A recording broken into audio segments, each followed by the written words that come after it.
In the light of this blood-red moon, a hero emerges, facing a horde of monsters that have sprouted from flowers and are attacking him one by one. The hero dispatches them with his extraordinary sword, defeating them with a single strike.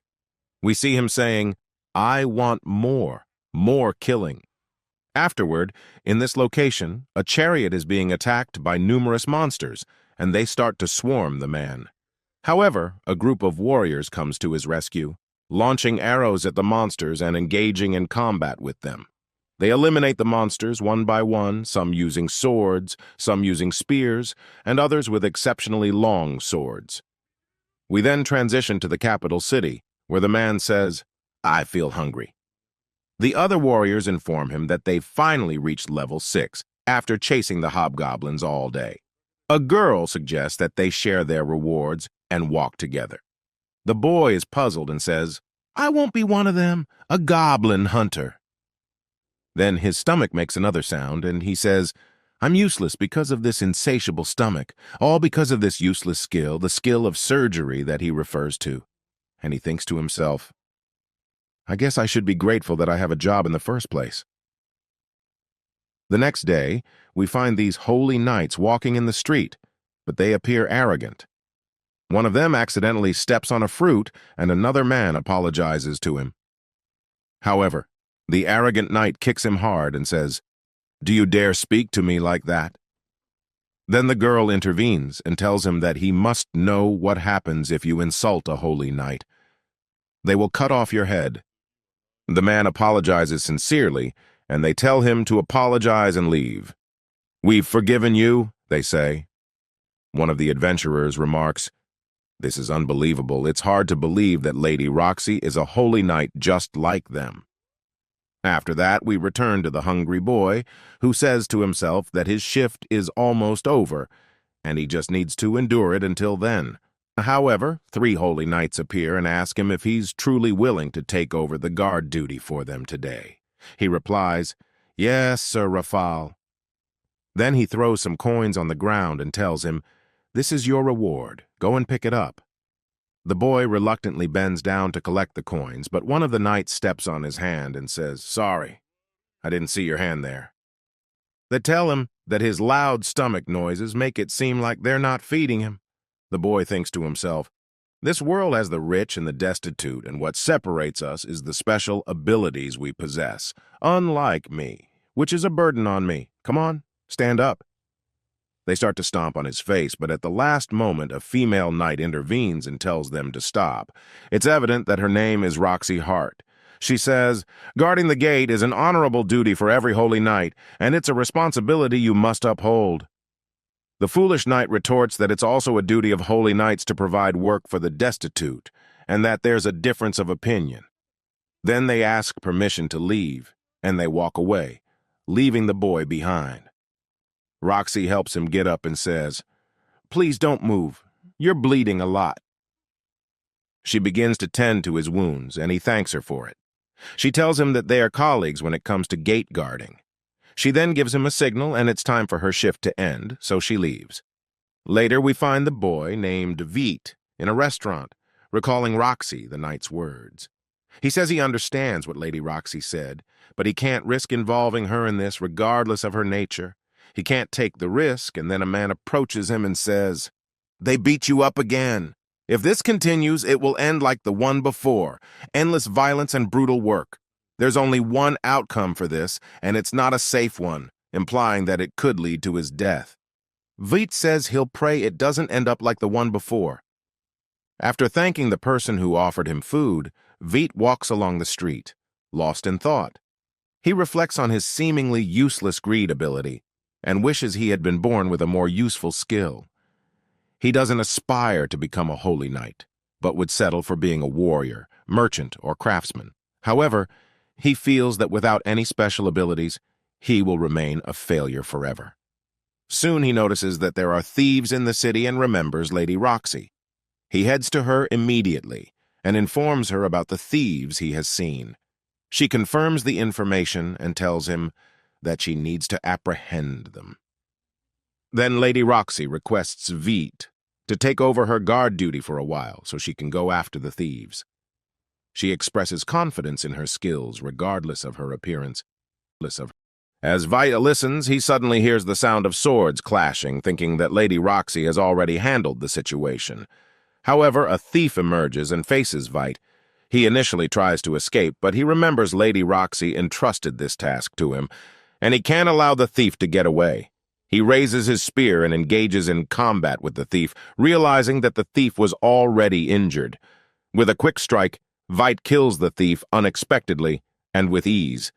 He never imagined it would be this straightforward. His greed ability then activates, significantly boosting his stats. Afterward, Lady Roxy rushes to the scene, very concerned for Vite's safety. He assures her that he is fine, and it seems like he can hear her inner thoughts. Lady Roxy tells him to report this to their superiors, but Vite hesitates. He tells her that she can attribute all of this to her, Lady Roxy, despite him being the one who took down the thief.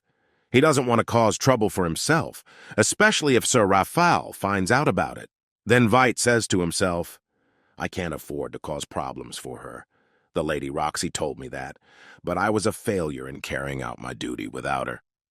Let me show you gratitude, please. He informs her that it's not necessary, but Lady Roxy contemplates making him work for the Hart family or serving the Fleric family. She reassures him that he shouldn't worry about their future because it's in his hands now. Vite recalls his previous future, when he was treated as a reject and hopes for a brighter future where he can work with Lady Roxy. He tells her that if he leaves his job with them, someone else will take his place. Lady Roxy replies that she already informed him of the duty to guard the gate, and it's the responsibility of all holy knights. She assures him that it won't be his responsibility no matter what happens. Vite is relieved by her words and tells her that it would be his pleasure, Lady Roxy. On another note, Vite goes to a room and notices that his statistics have exceeded 100. He is amazed by this and wonders how it happened and what the skills of recognition and risk-taking are that he acquired. He then remembers when he could hear Lady Roxy's inner voice when she was worried about him and thinks that must be the risk-taking skill. He also recalls when his gluttony skill was activated and strange things happened to his body, resulting in increased strength. He believes that with these statistics and this newfound strength, he can defeat monsters now. On the following morning, Vite goes to the market, and as he looks at the armor and swords, a merchant asks him if he's looking for a sword and what his budget is. Vite feels embarrassed because he doesn't have much money. He takes out 2 silver coins, which annoys the merchant, who comments that Vite is very poor and has wasted his hospitality. The merchant tells him that with that meager amount, he can only buy the poor quality weapons from a barrel. Vite reluctantly agrees, thinking it's better than having nothing. He then uses his recognition skill on one of the swords and finds that its durability and strength are 0. He tries several others, and they all have 0 durability and strength until he reaches a black sword, which turns out to be much stronger. Vite realizes that he's capable and no longer feels like trash. Suddenly, Vite hears the sword speaking to him. At first, he thinks someone else is talking to him, but then he realizes it's the sword itself. The sword asks him to buy it and promises to be worthy of his service. Vite is surprised that the sword can communicate with him and eventually agrees to buy it, handing the 2 silver coins to the seller. Meanwhile, a girl named Momil informs her brother Raval about the rumors she heard regarding Roxy trying to appoint Vite to the Hart family without consulting them. Raval dismisses the idea, saying there are many candidates to replace Vite and it's not worth the trouble. He also mentions how Roxy and Fleric are part of the 5 noble families that support the kingdom, and complicating things now won't be beneficial. Raval then leaves the room, and Momil asks him what part of his studies makes him so enthusiastic. He responds by saying that he studies to find the path to immortality, which surprises Momil and makes her laugh hysterically. Raval leaves her, still enthusiastic about his studies. The sword, now named Vite, congratulates the boy on learning his name. It tells him to be vigilant, and suddenly, a goblin intends to attack him. However, in the nick of time, Vite kills the goblin with his sword and dodges its attack. His gluttony skill and statistics increase significantly, and he marvels at the sudden improvement. The sword then makes Vite aware of an impending goblin horde attack. Vite engages the goblins one by one, killing them efficiently. As he fights, his gluttony skill and statistics keep increasing, and by the end of the night and into the morning, his skills have risen by at least 1,000 points in each category. The sword comments that Vite is probably full by now. Vite listens carefully to the sword's explanation about the gluttony skill and how it steals statistics and skills in exchange for not gaining experience. He realizes that he is still at level 1 because the skill has been absorbing his experience points. When Vite asks the sword how it knows all this, the sword replies that they are similar in that regard, and the gluttony skill is not something that should be known to others as it challenges the sacred law. This revelation shocks Vite, and he decides that he should fight alone. However, the sword reassures him that it will be by his side since Vite is carrying it. Vite then asks the sword if it accepts him as its master, to which the sword replies that it doesn't choose, but the fact remains that Vite is its master now. Vite believes that's enough for today, but the sword tells him to collect the goblin ears for his reward. Afterward, Vite states that he has gained 3 silvers and 8 bronzes from the goblins, which he believes will be enough to buy meat for dinner.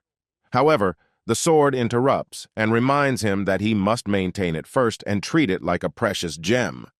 As Vite walks, he bumps into a man who scolds him for not paying attention. To his surprise, he sees the young girl with the man and she pleads for help. The man starts to kidnap her, and Vite tries to assess the man's skills but fails as the man activates his stealth skill, hiding his statistics even from Vite's identification skill. Vite is frustrated and asks the sword what to do.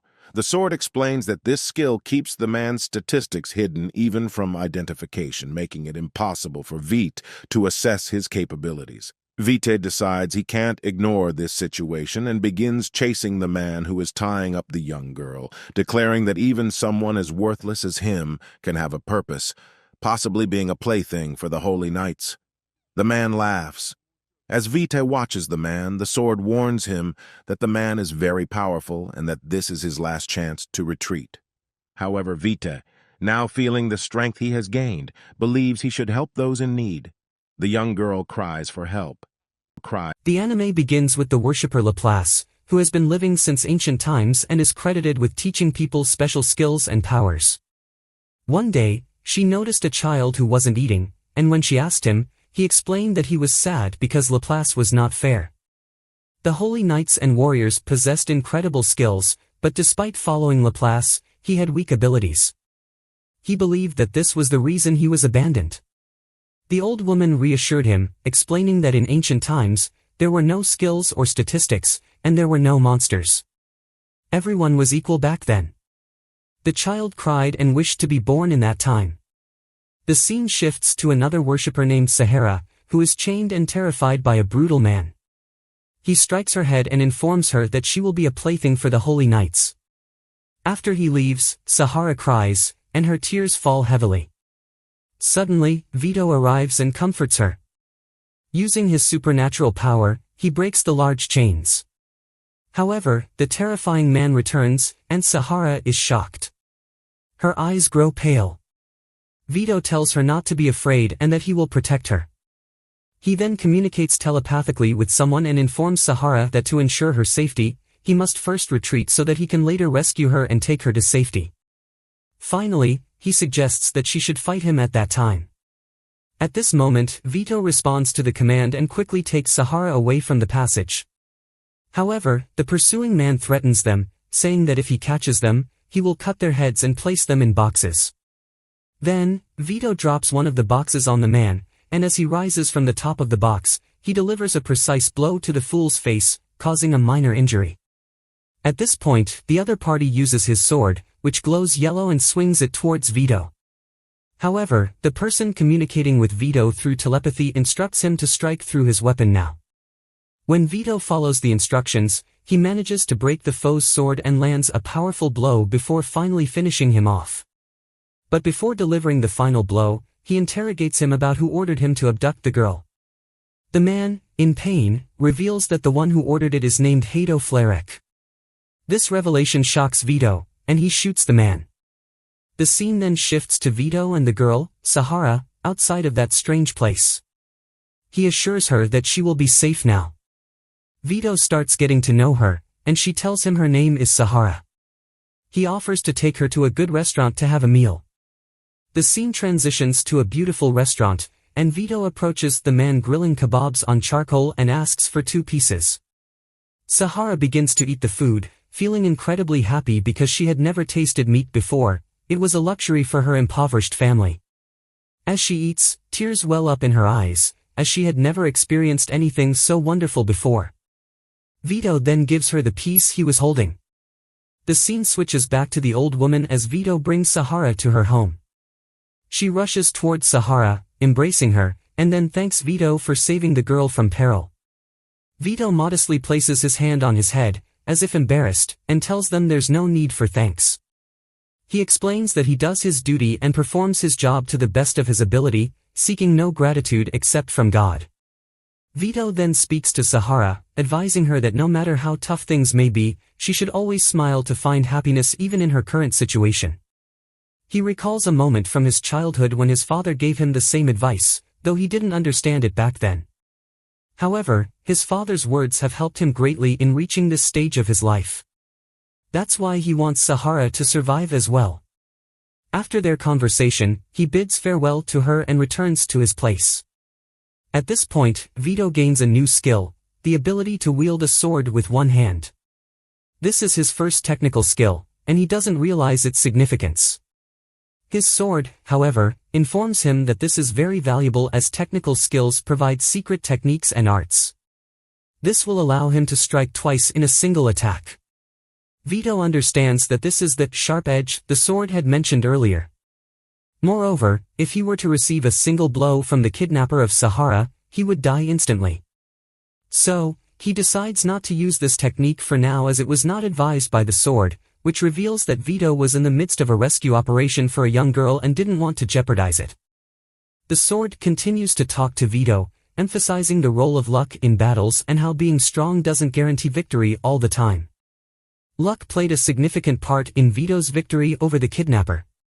This realization prompts Vito to seek to become stronger, relying less on luck.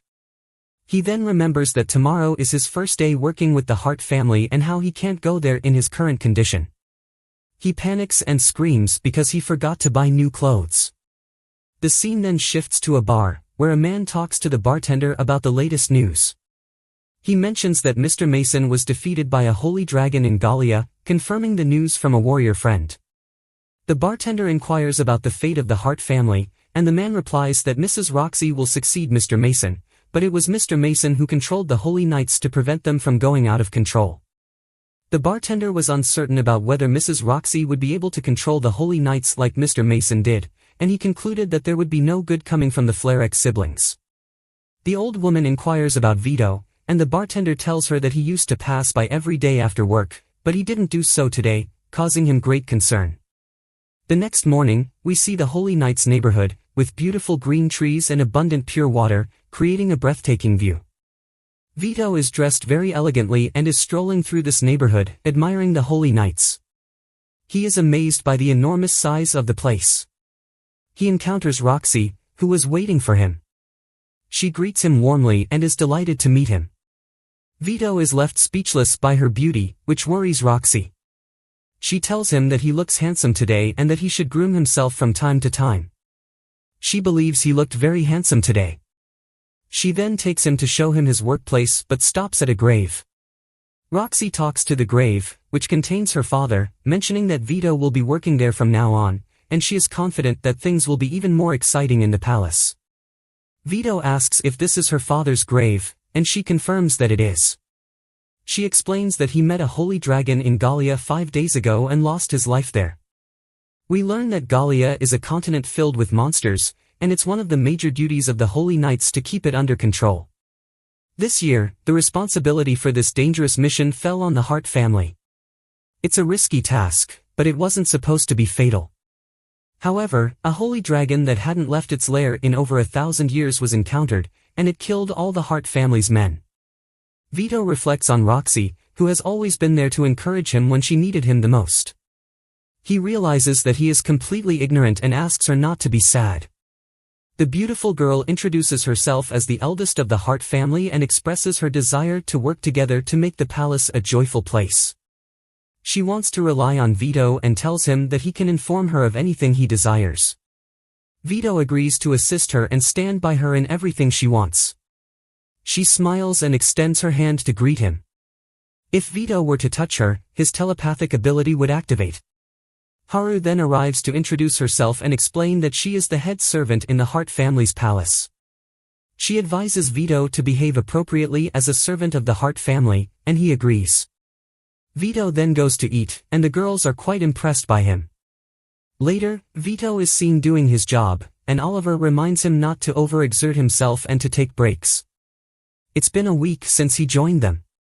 Minerva comments that she initially thought he was odd, talking to his sword all the time and trembling when he ate meat. Vito reveals that it has been 5 years since he last ate meat.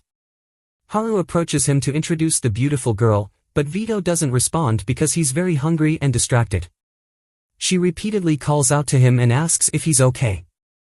Vito remembers his father, who used to call him by the same name. His father was killed in a monster hunting operation. Haru asks why he's called Vito, and he tells her it's a suitable abbreviation for his name.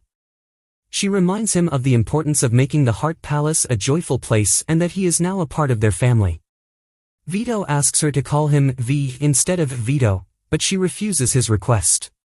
Suddenly, Vito faints, and when he wakes up, he finds himself in his room with a note telling him to take a day off and rest. He then talks to his sword, and the sword explains that the urge to feast on souls is now present within him. If he doesn't seek souls, he'll die of hunger or lose control and attack anyone in his path. Vito is horrified by this revelation. The sword then offers some advice, explaining that when his hunger reaches its limit, it will be visible in his eyes. Vito looks in the mirror and is shocked to see his eyes have turned red. After that, we see all these knights standing, saying, "Let's hunt a lot, and let's harvest a lot," because the hunger enhancement skill is active. Hunger enhancement is a temporary power that allows you to use the carnage skill effectively. Your night vision improves, and you can track prey by their scent. Weaker prey will fear you and freeze in place. Then, Vito goes to this goblin area to satisfy his craving for carnage. He easily dispatches them one by one with his sword. However, the number of goblins he kills is not enough for him. He then heads to the goblin forest, where he encounters many powerful monsters. He attacks one of them and kills it, causing the rest to fear him and flee. He quickly pursues one of the fleeing creatures and kills it to satisfy his hunger and put an end to this craving. After reaching a certain point, his sword informs him that he has consumed enough. Vito expresses his desire not to feel this way again, but the sword tells him that he will need to hunt monsters and feed on their souls from time to satisfy his carnage skill. Suddenly, a massive monster, the Goblin King, appears. There's not much difference in stats between Vito and this creature. The sword advises Vito to continue fighting even if he gets injured and to use his carnage skill. However, Vito becomes afraid when he sees the monster devouring a human. The sword reassures him that humans are a good meal for monsters, and this motivates Vito to attack the Goblin King. Vito waits for the right moment and delivers a powerful blow with his massive sword. However, it doesn't immediately defeat the monster. The Goblin King retaliates, and Vito narrowly avoids its attacks. The sword tells Vito that he can't defeat the monster just by evading its attacks, he must attack with all his strength. Vito chooses the right moment and delivers a powerful blow, finally killing the Goblin King. This victory significantly boosts Vito's stats and unlocks a new skill, health regeneration. However, Vito is left exhausted and depleted. The sword informs Vito that he did well with his current stats and will be able to enter the first level of his abilities. Vito is determined to continue his journey. Vito is surprised by this revelation, and he asks the sword why it wants all the stats it has gained since they met. The sword informs him that it's another form for itself and that by granting Vito some of its stats, they can both become stronger. Vito hesitates due to the sword's apparent greed, but the sword explains that if Vito doesn't accept this condition, he will lose the right to wield it. Vito can choose to become stronger on his own or make the sword stronger as well. Reluctantly, Vito agrees, realizing that the sword is his only partner. Suddenly, the sword emits a bright flash, and Vito can feel the surge of power. The sword has taken all of his stats. Vito believes this is the new greed skill. After the sword finishes collecting all the stats, it transforms into a magical bow and informs Vito that someone has been watching him for a long time. This is the perfect time to shoot an arrow. Vito is surprised because he doesn't have any arrows with him, but the magical bow tells him to pull it, and the arrows will appear on their own. As Vito pulls the bowstring, arrows materialize, and he can aim anywhere. He successfully hits the monster that was watching him, astonishing everyone. Vito is amazed by this newfound power. On another note, after obtaining the Goblin King's ear, Vito places it in front of the orphanage where he saved the girl in the first episode. This will provide food for the orphans for a long time. And with this, our episode concludes. Stay tuned for more thrilling episodes, but please subscribe to the channel and enable the notification bell to receive updates on all our latest content.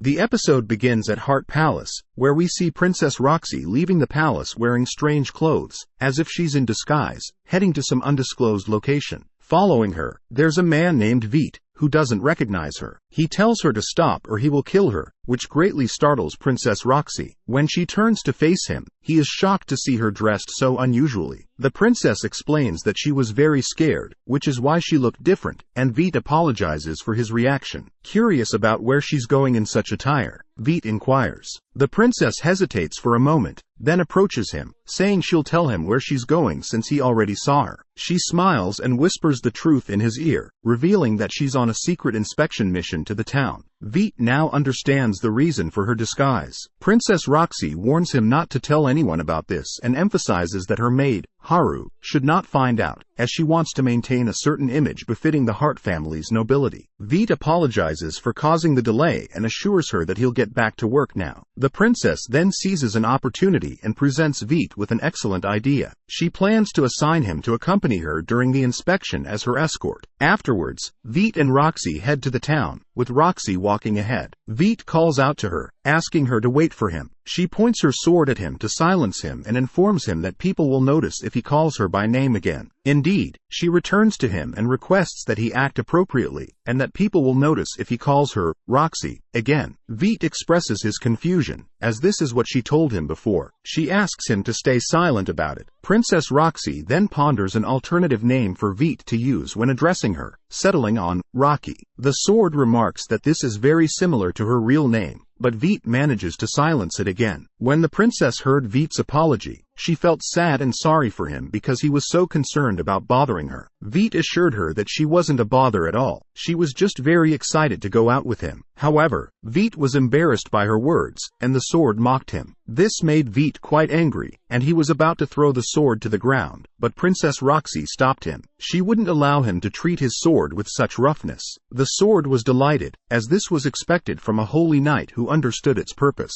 Then the princess asked Veit to take out his sword so she could see it better, as she hadn't had a good look at it before. Veit hesitated because he didn't want to give her the sword. He considered that she wouldn't understand it, but the sword communicated with him, warning him not to tell her about his skill, the devouring, which, once he tasted the souls, would make him uncontrollable and driven by an insatiable desire for more. If he didn't do this, he would die of hunger or lose control and attack anyone in his way. Veit would not allow the princess to discover this skill, so he handed her his sword for her inspection. When she took it out of its sheath, she was amazed by its appearance. She put it back into the sheath and told Veit that it needed more care, as she would later learn about the Hart family's blacksmith. Veit agreed, and the sword was thrilled because it would be renewed. Then Veit and the princess continued their stroll until they reached the market, where there were beautiful fresh vegetables, fruits, and fresh meat. Everyone in the market was happy and content, and they were all working diligently. As the princess walked through the market, she noticed some wonderful grapes. The merchant told her that she had excellent taste and that these grapes had been freshly picked from the Hart family's vineyard that morning. The princess requested to taste them, and the merchant agreed. Then the merchant gave her some grapes to taste, and they found them incredibly delicious. Princess Roxy mentioned that they were naturally grown in their land, almost revealing her connection to the Hart family. Realizing her slip, she was shocked but then quickly regained her composure. The sword urged Veet to come up with a cover story. Veet told the merchant that they had a relative who worked for the Hart family, diverting the conversation smoothly. The merchant didn't seem to care much about this and went back to his work. Princess Roxy was relieved, and she thanked Veet for handling the situation skillfully. At that moment, a holy knight arrived at the market, and everyone looked at him in fear, not understanding why he was there and what his purpose was. As the knight passed by Veet, the sword sensed a desire to feed on his blood, but Veet quickly told it to be quiet. The knight heard him say that and turned his gaze towards them, making Veet extremely nervous. The knight approached them, and Veet apologized profusely, explaining that he didn't mean anything by it. The knight told Veet that he couldn't hear him properly. Veet raised his voice, but this angered the knight because he couldn't hear him at all. The knight attempted to kick him, but Princess Roxy intervened, telling him to stop because Veet had already apologized. The knight looked at her and asked who she was to dare speak back to a holy knight. He felt like he had seen her before, and the people in the market recognized her as Princess Roxy. The sword communicated with Veet, telling him they should pretend to be lovers, and nobody would believe she was really Princess Roxy. So, they pretended to be a couple. Princess Roxy then told Veet that she had prepared a great breakfast for him, and he should eat it, as she wouldn't prepare it for him again if he didn't eat it. Veet agreed to eat, understanding that she wanted him to appreciate her efforts. They continued their act as a couple and walked away. The onlookers realized that the woman with Veet couldn't possibly be Princess Roxy. As the crowd dispersed and returned to their work, Roxy and Veet went to a secluded spot, hiding from everyone. Then Veet expressed his apologies to Roxy, but she reassured him that it was okay. She was used to such situations. She encouraged them to continue their journey together, telling him to move on. Veet, however, thought that accompanying Lady Roxy might be quite challenging for him. As they continued, they reached a market, and Roxy asked Veet if there was something he found interesting. Veet noticed gemstones and pointed them out to her. She mentioned that she was a girl before anything else and that such things naturally caught her attention. The vendor then revealed that the stones were set inside raw ore, and one couldn't know what was inside until they opened it. They were sold for 10 copper pieces each, and he offered to let them try their luck. The vendor said that a skill in quickly identifying the best gemstone within the ore could be quite useful. Veet decided to buy one and opened it, only to find it empty. The sword warned him to be cautious as merchants often took advantage of people's skills. Roxy, on the other hand, was fascinated by the stone and didn't seem like a holy knight. The vendor then offered Veet a discount on a silver piece if he wanted to gift it to his sweetheart. Roxy returned it to its place and thanked the vendor for letting her take a look. They left, and Veet asked her if she knew any of the current warriors, mentioning Oliver and Minerva. She replied that she had questions for the current warriors, not the retired ones. As they talked, they overheard a man speaking about dead goblins, and there was a rumor that the murderer was a wandering monster. Roxy asked the people around about the orphanage in the poor district where they got the goblin ears as donations. She wanted to investigate this further and find out who donated them. Veet suggested that she ask the warriors for more information about the wandering monster. Roxy requested that Veet take her to where the warriors gathered, so she could inquire about the monster. At this point, Veet was taken aback, thinking that he may be the wandering monster in question due to the recent changes in events. Later, Veet and Roxy entered the place where the warriors gathered, but the vendor told them it was a private area for regular customers. However, when he looked at Veet and recognized him, he became joyful and introduced Roxy as Veet's new partner. The man expressed his hope that Roxy would take good care of Veet. Then he talked to Veet, mentioning how his appearance after all this time with a girlfriend was a pleasant surprise. Veet became flustered, realizing that the man had misunderstood the situation, and he had gotten it all wrong. Roxy, feeling embarrassed by the conversation, accidentally broke her cup. She apologized for her clumsiness, and the man at the restaurant commented that he had seen many warriors who struggled to control their stats and ended up breaking dishes. The sword teased Veet, suggesting that her embarrassment was due to him. In response, Veet also broke his cup, and the sword claimed that it proved his stats had increased. The restaurant owner then overheard the conversation about goblin corpses, with their ears still intact, and Roxy inquired further. She suggested that any warrior seeking rewards might have hunted the goblins and found a mountain of goblin corpses with their ears ears intact. Roxy speculated that this indicated that a wandering monster might have migrated from another area. The restaurant owner explained that whether they were headed to gather supplies or sell goods in the capital, they would have to pass through goblin territory. However, there was a mysterious creature roaming those parts, deterring people from traveling, as no one wanted to die. Veet felt responsible for this situation and became somber. An old man entered and recognized Veet. He informed them that the common theory was that the wandering monster was a lich, which would be a grave threat if it were true. He explained that this was why the knights were mobilizing to deal with the situation. The old man revealed that a friend of his, a warrior, had informed him about it, making it quite certain. The sword conversed with Veet, expressing concern that they might have to deal with holy knights, and Veet was in mortal danger after recently having his stats drained. The old man inquired about Roxy's curiosity regarding the wandering monster. Veet realized that if Roxy joined the hunt and saw him, the situation would turn extremely complicated. Just then, a group of warriors entered the restaurant, unimpressed by the establishment. One of them requested food and drinks for the group. Approaching Roxy, he invited her to join them and have a good time together. Suddenly, one of the warriors at the restaurant placed his hand on Lady Roxy's shoulder and invited her to join them and enjoy their time together. This action infuriated Veet. Lady Roxy, however, swiftly and skillfully struck the warrior, sending him crashing into the wall. Another warrior criticized the man who had initiated this, saying that only someone from the Holy Knights could pull off such a move. To everyone's surprise, they then realized that she was Lady Roxy, the Holy Knight herself. The warriors quickly prostrated themselves on the floor and asked for her forgiveness.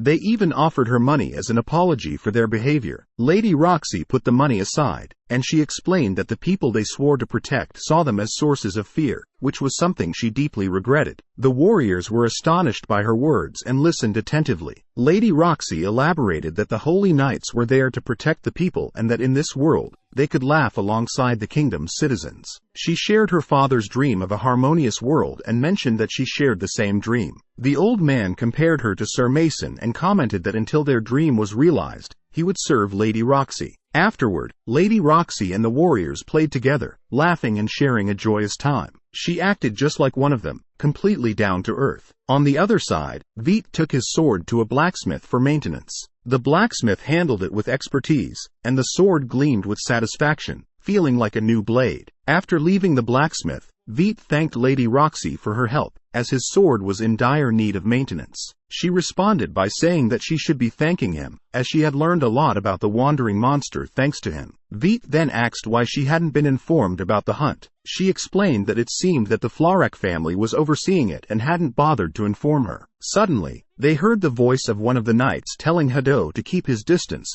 but Lady Roxy intervened, asking Hado to let him be. She explained that they had found a lost child, and the knights were taking him under their protection. This saddened Lady Roxy, as Mimel was participating in this task with Hado. The boy, whose name was Ravel, thanks Veet for his help. Veet takes the child and stands beside Lady Roxy. She mentions that she will take care of the boy now but questions Ravel about why he didn't inform her about the monster hunt. Ravel explains that he assumed she was busy due to her father's death. Lady Roxy reassures him that she's perfectly fine, and they excuse themselves, leaving the restaurant. However, Hado is still standing there and confronts Veet, asking why he's giving him such an unpleasant look. Ravel intervenes, telling Hado to let it be. Hado challenges him one last time, but Ravel dismisses him, and they leave with the other knights. As they exit the restaurant, the child who was with them earlier sticks his tongue out at the knights and declares his hatred for the Holy Knights. Lady Roxy apologizes to him and explains that it was due to her attire that she wasn't recognized earlier. Veet then approaches the child, asking if he's lost. The child confirms he is and can't find his mother. Veet reassures him that they will help him find her. The boy is overjoyed and profusely thanks them. Later, they are seen walking through the market. Veet recalls that he was once lost, 5 years ago, after his father's death, and a holy knight took care of him. He wonders about what might have happened to that holy knight now. As the day turns into evening, Veet tells Lady Roxy that he's not sure if they can continue searching today. The boy suddenly hears his mother calling for him. He runs toward her, tears of joy and longing in his eyes, and bids farewell to Veet and Lady Roxy, thanking them for all they've done for him. Veet and Lady Roxy are filled with happiness, but Veet suggests returning quickly as they may face some problems on their journey. Lady Roxy asks Veet to return home, and he agrees, expressing his hope that days like these continue forever. He then goes to his room and asks his sword about hunting monsters without Lady Roxy knowing. His sword suggests using a mask that will change their appearance to anyone who sees them. Veet is delighted with this idea and says the sword is perfect and very helpful. Later, Veet goes to a gemstone seller, takes a precious stone, and gives it to Lady Roxy as a token of gratitude. He explains that it symbolizes his new job and warm meals, thanks to her and the friends he considers family. Lady Roxy is overjoyed and accepts the gemstone as a sign of their bond. Lady Roxy asks Veet what he wants in return for this precious gift. She suggests that he might want some meat, general provisions, or even a sharpening stone for his sword. His sword insists on getting a sharpening stone, and although Veet initially refuses any compensation, the sword continues to persuade him. Meanwhile, the holy knights are gathered, and all the evil in the world is reflected in their eyes. Ravel says they will discuss the campaign to Gallia. The episode concludes by encouraging viewers to subscribe to the channel and activate notifications for exciting upcoming episodes. The episode begins with these soldiers watching a mysterious superhero named Veet. Since he wears a mask that they describe as a terrifying visage, everyone quickly flees upon seeing it. Afterward, Veet removes his mask and communicates with his sword telepathically. He seems quite intrigued by the eerie mask and is determined to maximize his immense strength stats before the Holy Knights set out to destroy his village and target him. The scene then shifts to the morning at 9 a.m., where Veet is trimming trees in a large garden. At this time, a woman named Roxy approaches him and informs him of a secret mission he must accompany her on. Without hesitation, Veet agrees, and they get into a car. While driving, Roxy shares some information about a piece of land to the east, belonging to the Hart family, which is exceptionally beautiful and abundant with vegetables and crops. Veet jests, asking if their mission is to pick grapes, but he's only joking. After half an hour, they finally arrive at their destination, and Roxy's mother, the woman in a green cloak with beautiful hair, is watching them. When she sees Roxy, she rushes toward her, and it appears she is her mother. When she inquires about Roxy's condition, her mother tells her that she's feeling much better. She then asks her mother about the man who came with her. Roxy points at Veet and informs her that he is their new servant, brought along to assist them on the journey and act as their protector. She also mentions that she wants him to meet everyone. Veet proceeds to introduce himself, feeling quite embarrassed. Roxy's father then tells Veet that his name is Isha Hart and expresses his delight at their visit. Veet thanks them for their kindness. Then, Veet's sword communicates with him telepathically, mentioning that Isha appears to be a polite and refined woman. Afterward, Hart uses her hands to signal Veet to come closer. When he approaches, she asks him if he is fond of her daughter Roxy. When Roxy hears this question, she becomes embarrassed, and her face turns red. Veet, too, is extremely surprised and displays evident embarrassment. Then her daughter scolds her for that question because it embarrassed her so much, and she shouldn't have asked it. Hart, her mother, tells her she didn't mean anything by it. At this point, Veet begins to speak, expressing his interest in Roxy. He kneels on one knee and tells her that he wants to serve her until his last day. Both Roxy and her mother are very pleased with this beautiful declaration. However, Roxy starts feeling nervous and tells them that she needs to go and rest for a while in her room. At this moment, Hart talks to Veet about this matter, as he didn't do anything wrong. She explains that Roxy always flees when situations become awkward as she is quite shy. She then shares a little story about Roxy's past, mentioning that she used to cry a lot when she saw a spider and would make a big fuss, even screaming. Veet is quite surprised to hear this and tells her that things have changed as her daughter has become a very accomplished holy knight, and she is now feared by many. Hart continues the conversation with Veet, especially after losing her husband. She suddenly had to take on the role of the family's head, which was quite unexpected. Veet reassures her, saying that Roxy is an excellent holy knight, and people trust her. She excels in her duties as the head of the family. The scene then shifts to Roxy in her large room, where she opens a box, and it plays soothing music. Tears well up in her eyes as she looks at a statue of her father in her hands. She remembers her father training her when she was a little girl, holding her hand and instructing her to hold her sword next to her chin. Her father was very proud of her, never expecting that she would become a holy knight just like him. She tells her father's statue that she wants to be just like him, protecting the weak in her town from evil and external threats. Returning to the present, Veet is seen picking red grapes. A man with a big hat approaches him and gives him a glass of fresh grape juice. When Veet drank the grape juice, he was extremely delighted because of its delicious taste. The man explained that this drink was the strength elixir, and had personally assisted the lords in cultivating this land for countless generations. Everyone in this land, including Sir Mason, drinks this elixir. Veet then asked if Roxy helps with the harvest every year. The man explained that she does, but only for a limited time, as she mainly enjoys hunting monsters. This harvest involves most crops, not just grapes, which is why many monsters appear in search of food. The man then pointed to the location from which the monsters, particularly the kobolds, come.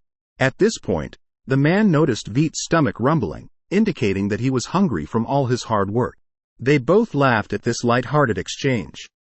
The scene shifts to Veet carrying grapes in that area. Roxy approaches him and tells him to go back without her, as she plans to stay there for a while. Veet starts walking back, but suddenly, he encounters a girl holding a large sword taller than herself. He approaches her with curiosity, and when she stands in front of him and looks into his eyes, he is taken aback because her eyes look exactly like his, covered in red. Veet tries to use his sensing ability to learn more about her but finds no information. She then gives him a strange look and walks past him. Veet calls out to her, asking her to wait, and inquires about her purpose in that place. She tells him that she came to pursue the kobold monster. She then assures him that they will meet again and leaves the area. Veet then asks his sword through telepathy about the girl, but the sword informs him that it doesn't know anything about her, which surprises Veet because his sword usually knows everything. This time, it has no information to share, and it hasn't provided any details about her. The sword's lack of knowledge frustrates Veet, and he expresses his annoyance.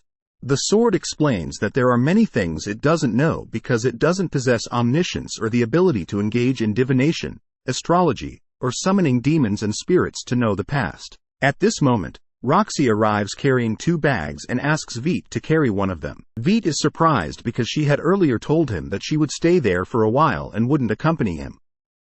Then Roxy tells Veet that she is going to collect some grapes, and when she looks at the girl, she explains that she's from the city of Gallia.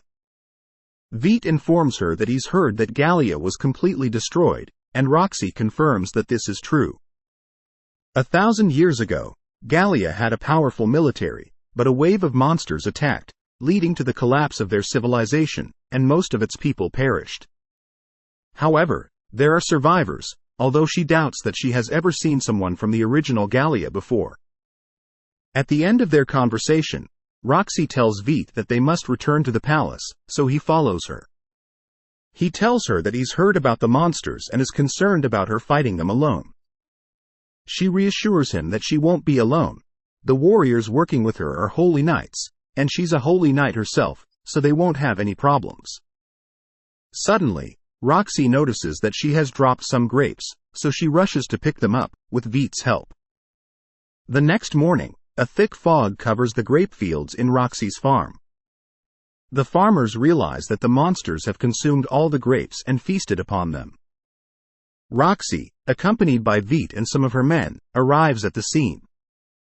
When Veet sees these monsters, he recognizes them as kobolds, and Roxy informs him that dealing with these monsters is her task. As they approach the area, they sense something unusual near a tree. A massive monster suddenly appears, astonishing both Veet and Princess Roxy. Veet has never seen a creature like this before, and he experiences a strange feeling, as his mouth waters upon seeing it. His sword warns him that he will be extremely hungry as it notices his drool. Veet understands that this is not the time for such a reaction. Before taking any action, Veet consults his sword to check the monster's rating. He discovers that it is a level 50 monster, which shocks him. His sword explains that this monster is a crowned beast, a formidable creature that brings sorrow, born from centuries of accumulated grudges. It's a unique and powerful entity, quite different from ordinary monsters.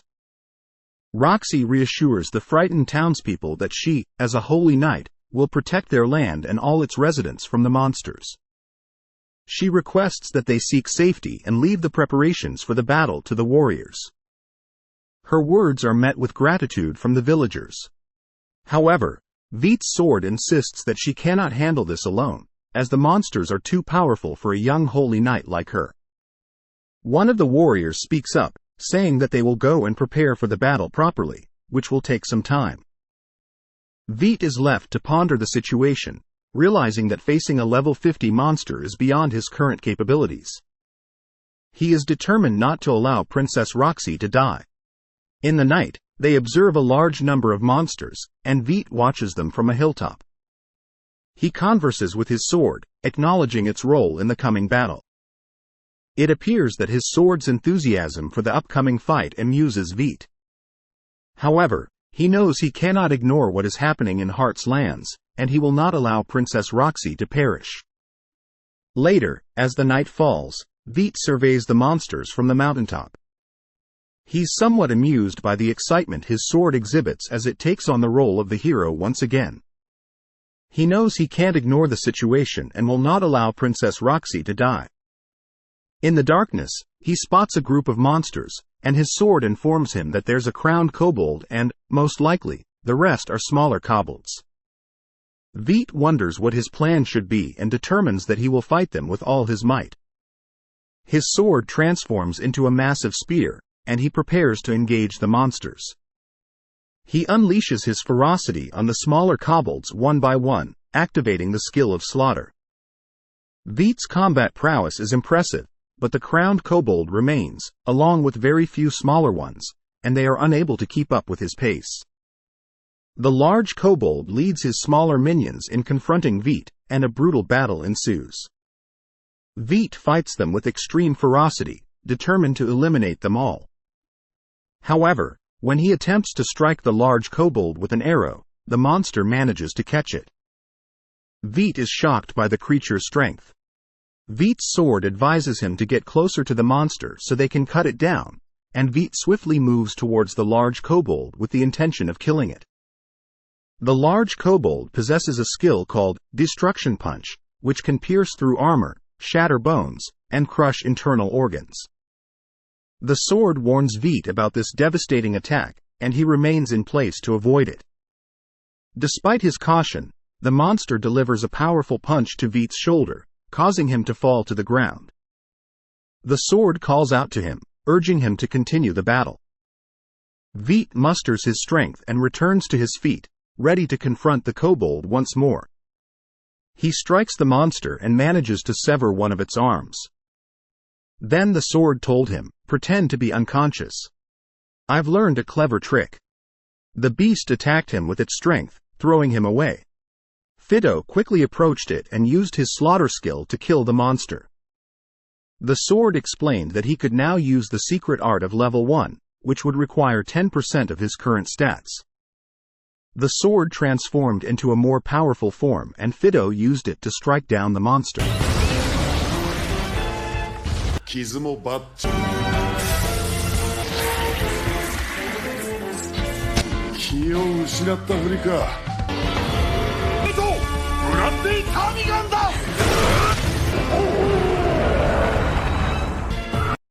Afterwards, Fido was exhausted and cried out loudly. We then moved to the next day, with many people astonished by the number of monsters he had killed, bearing the marks of the sword and arrows. Roxy suggested that the arrows might be enchanted, and she asked who could have done this. She then spoke with her mother, expressing her disappointment at the devastation caused. She mentioned a girl from Gallia who had been seen recently, rumored to be even stronger than the Holy Knights. Roxy found Fido very tired and suggested they take a break. Her father approached Fido and asked him for a favor, to stay by his daughter's side and support her. Fido was hesitant, believing that someone like him had no place beside her. Roxy reassured him, explaining that she didn't want him to have authority or power like a holy knight, but his willingness to help was valuable to her. She admitted that she used to be an ordinary girl with unremarkable skills but had supported her husband in various ways. She felt that being the only parent of Roxy had posed certain challenges. In the night, we see Fido killing many monsters, and the sword tells him to carry a secret like the slaughter skill. Fido responds that there are no monsters stronger than goblins here. The sword warns him that time is running out, and he must decide what's next.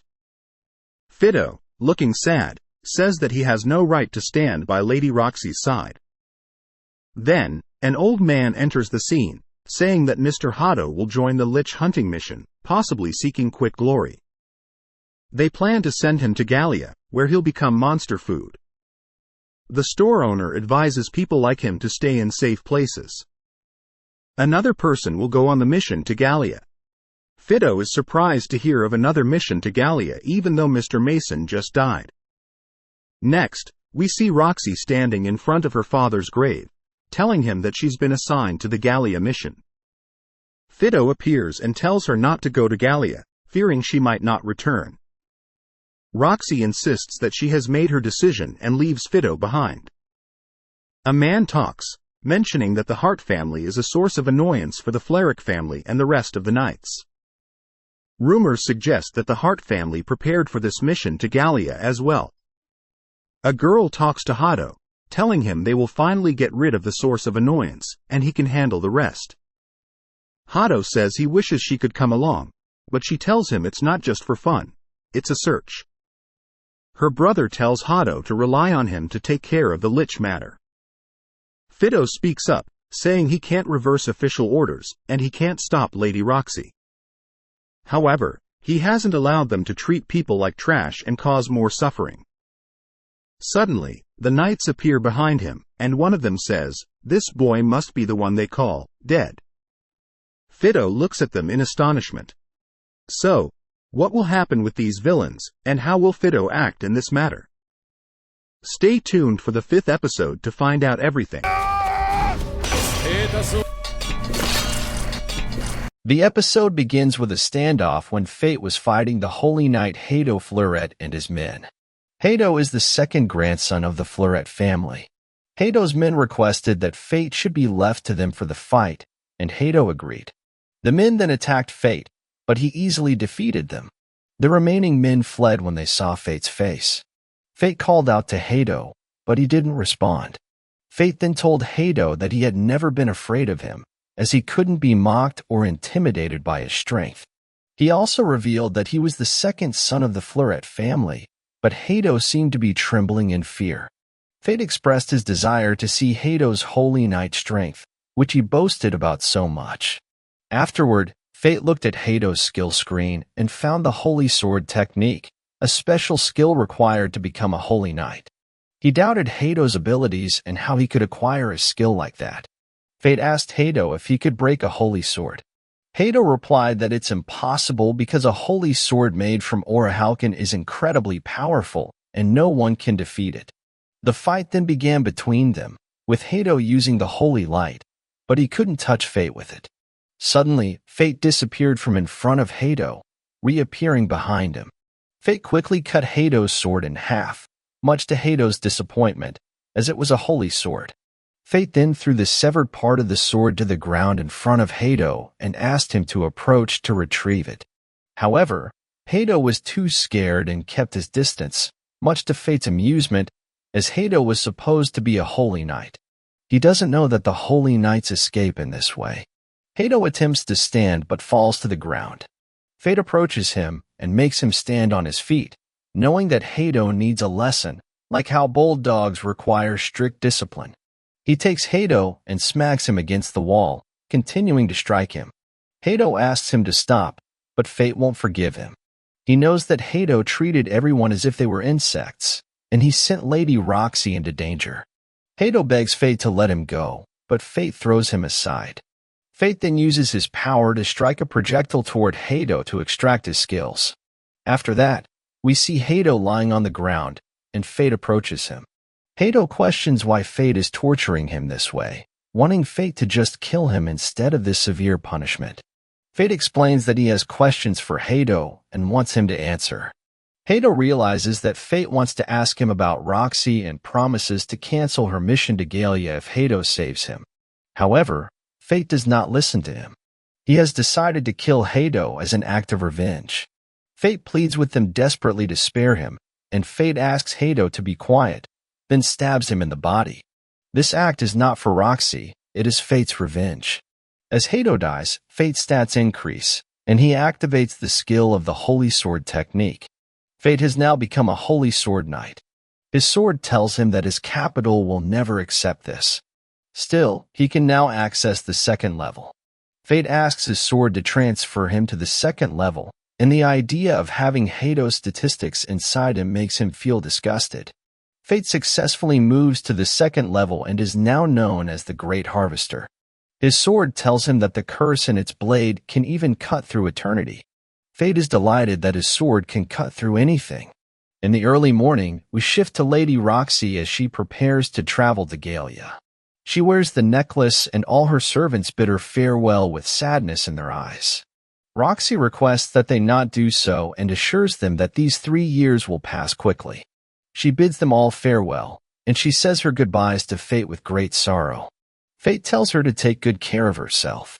Roxy leaves and leaves a recommendation letter with Harrow to be delivered to Fate. She tells him that if she works in another lord's palace, she'll be far from the reach of the Fleuret family. Fate expresses his concern for her until the end and mentions that he cannot accept the letter. He'll carve his own path as a warrior from now on. At night, the sword speaks to Fate, remarking that it seems he has made his decision. Fate confirms it and says he couldn't stop Lady Roxy from going to Galia, so at least he can support her. Harrow gives him the earnings from his work in the palace and adds a severance package. He reminds Fate not to forget the pride that comes with serving the Hart family. Fate bids them farewell and goes to say goodbye to his friends, telling them he is heading to Galia. The scene then shifts to Roxy, who is addressing her soldiers, saying that she has taken the position previously held by her father, Mason Hart, and they will head towards the borders. She explains that their goal is to take down the dragon that has awakened after a full millennium to protect the royal capital, Sefort, and its people. She asks Maria if she is joined as well, to which Maria responds that she will be right behind her, wherever she goes. A soldier named Mogan approaches them, and Maria inquires if he's excited about witnessing the natural catastrophe, the strange dragon that everyone is talking about. Mogan responds that he cannot deny it, as most warriors seek the opportunity to test their abilities. However, he volunteered because of Lord Mason. He used to work under his command and says his words may sound arrogant, but he wants to avenge him. Roxy asks if his family didn't object to him going to Galia, and Mogan explains that his daughter, Rainey, asked him to bring back some traces of Galia since he comes from a long line of researchers and he's the only warrior in the family. Roxy expresses her feeling that the journey will succeed with people like them. The scene shifts to a girl asking Rainey if she has a moment and inquires about the Lich, nicknamed the Monster Corpse, which has become the talk of everyone. Rainey finds magical arrows in a book and asks if they're different from magical fireballs. She explains that it's a power inherent in a black sword, one of the Deadly Sin's weapons. The Deadly Sin's weapons are made from a substance that can handle magical power at a high level. If she can control magical power, she can expand the potential of her skills. In the morning, Fate arrives at Tetra, which is a trading hub on the way to the royal capital. The sword asks if he has visited it before, and Fate confirms that he passed through it 5 years ago on his way to the capital. A man asks Fate if he's also heading to Galia, and Fate responds affirmatively but not today as he fears monster attacks during the night. The following morning, he'll set off. He then leaves and, on the way, gets hungry. The sword advises him to eat something and gather information. Since this is a large trading town, he might find a suitable sheath for his holy sword technique. The sword suggests he could even choose one adorned with orichalcum, although magical crystals could also be good. Fate mentions that he has some money from Miss Harrow's severance, so he sees no harm in enjoying some meat today. On the other hand, we see this young man named Set, who begs these warriors to help their village. If they don't deal with the issue, their village will be completely destroyed. The warriors mock him and ask if he thinks these sweets are enough to persuade them to hunt monsters. They throw the sweets on the ground, and Set tries to pick them up again, but one of them steps on him, warning him that he needs to prove how serious he is about getting their help. Suddenly, Fate arrives and prevents the man from doing what he's doing. He knocks the man to the ground, and the others attempt to strike Fate, but his strong grip causes them pain. They become afraid of Fate and ask him to let them go. In a rush, they all flee. Fate tells Set, "You're safe now. Thanks for your help." Set is surprised to see that the person before him is Fate. Fate then recalls a memory from his past when he was trying to draw water from a well and some children obstructed him. They taunted him, saying that all he's good at is making those weird stomach noises, calling him a failure, and threw stones at him. The scene shifts to when Fate was sitting with his father, and monsters arrived. His father confronted the monsters and defeated them.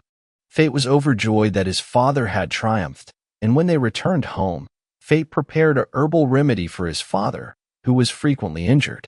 He presented the concoction, and his father found it extremely bitter but was happy because his son had learned about herbs for his sake.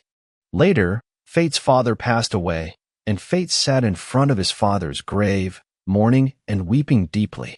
The people behind him commented that his father possessed the skill of the Holy Spear technique, which is why he remained a leader in that place. Suddenly, Set's father and others start throwing stones at Fate and tell him to leave because he's worthless and of no use.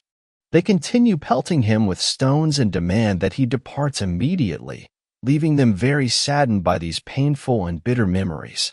Returning to reality, Set bends down to Fate, begging for help.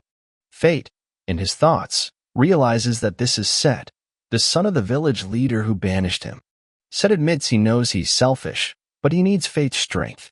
Suddenly, the sword speaks to Fate, telling him that this is in his best interest, so he should control his hunger no matter what. Fate agrees and informs Set that he will take care of their monster problem.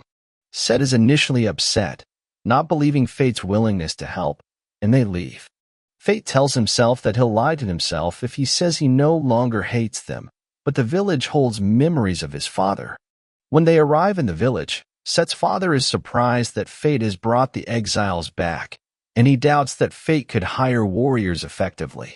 However, when Set's father witnesses Fate's strength and sees him defeat some warriors, he apologizes and promises to find warriors tomorrow. The two men with Set's father are concerned about possible monster attacks and suggest using Fate as bait to buy time.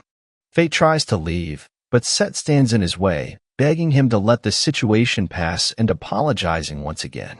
Set then takes Fate to a room, offers him a drink, and repeats his apologies.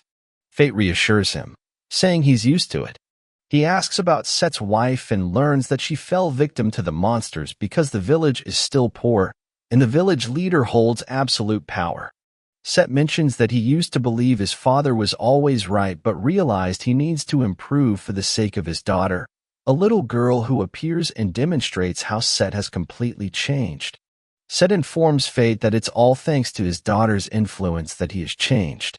Fate is touched by this and remembers his father, who used to play with him and put his hand on his head.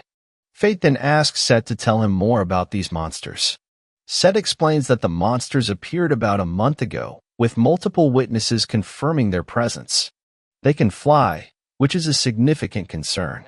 Fate realizes the situation is serious, and Set suggests these might be GWYL monsters, known for their intelligence and initial reconnaissance attacks before launching a full assault. Suddenly, Fate's stomach growls loudly, indicating he's still hungry. Set decides to get him some food.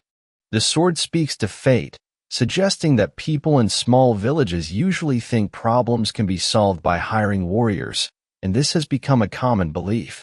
However, if these monsters can fly, it changes everything. As Fate is eating, he feels extremely dizzy and loses consciousness. This surprises Set, who believes that Fate may have eaten something strange. However, it's revealed that Set's daughter gave Fate some candy her grandfather had given her. Set realizes that his father was serious about sacrificing Fate and may have drugged him.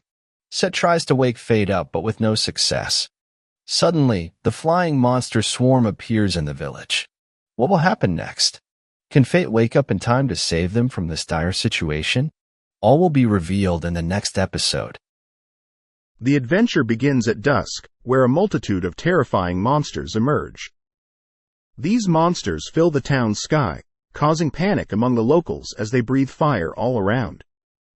Consequently, all the houses turn to ashes due to the relentless inferno. In the midst of this chaos, we see a character named Vit, who is asleep and has been drugged.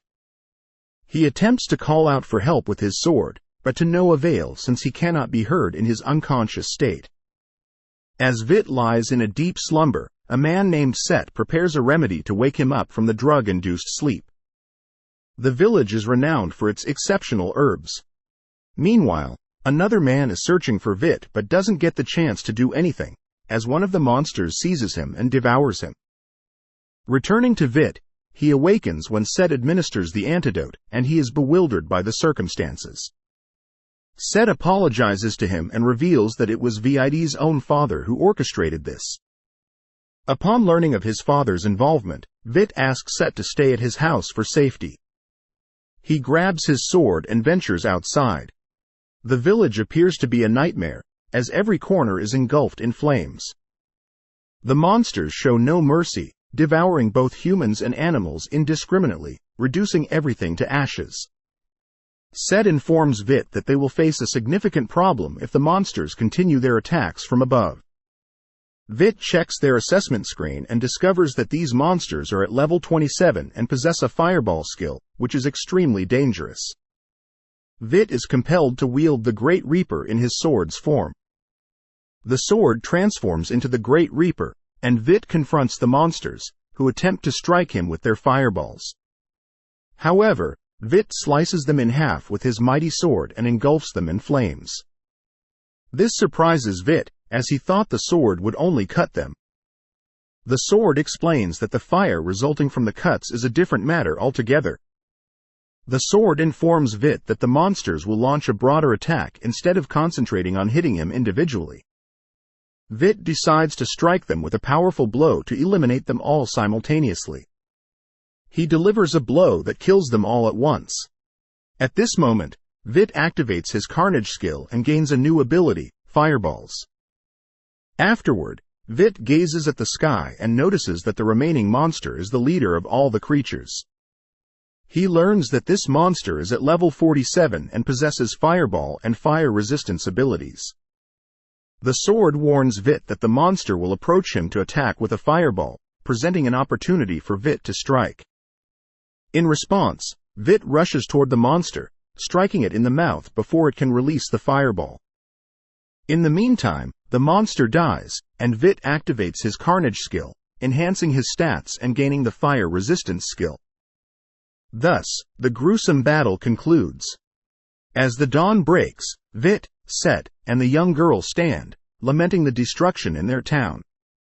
Set reveals that his father did not survive, and only a few villagers, including himself, managed to escape. Vit is asked to inspect the village's condition, and he finds that it is beyond repair, with the soil no longer suitable for farming. Set is surprised that Vit, his friend, chose the dangerous path of becoming a warrior when he could earn a substantial income with his identification skill. Vit contemplates his Carnage skill, which can conquer anything, and explains that he had no choice but to fight. Upon hearing this, Set decides to search for any work within the land to support his daughter. The girl smiles at her father's decision and goes to play with a beautiful butterfly. Set then requests Vit to strike him as a way to repay him for what he has done.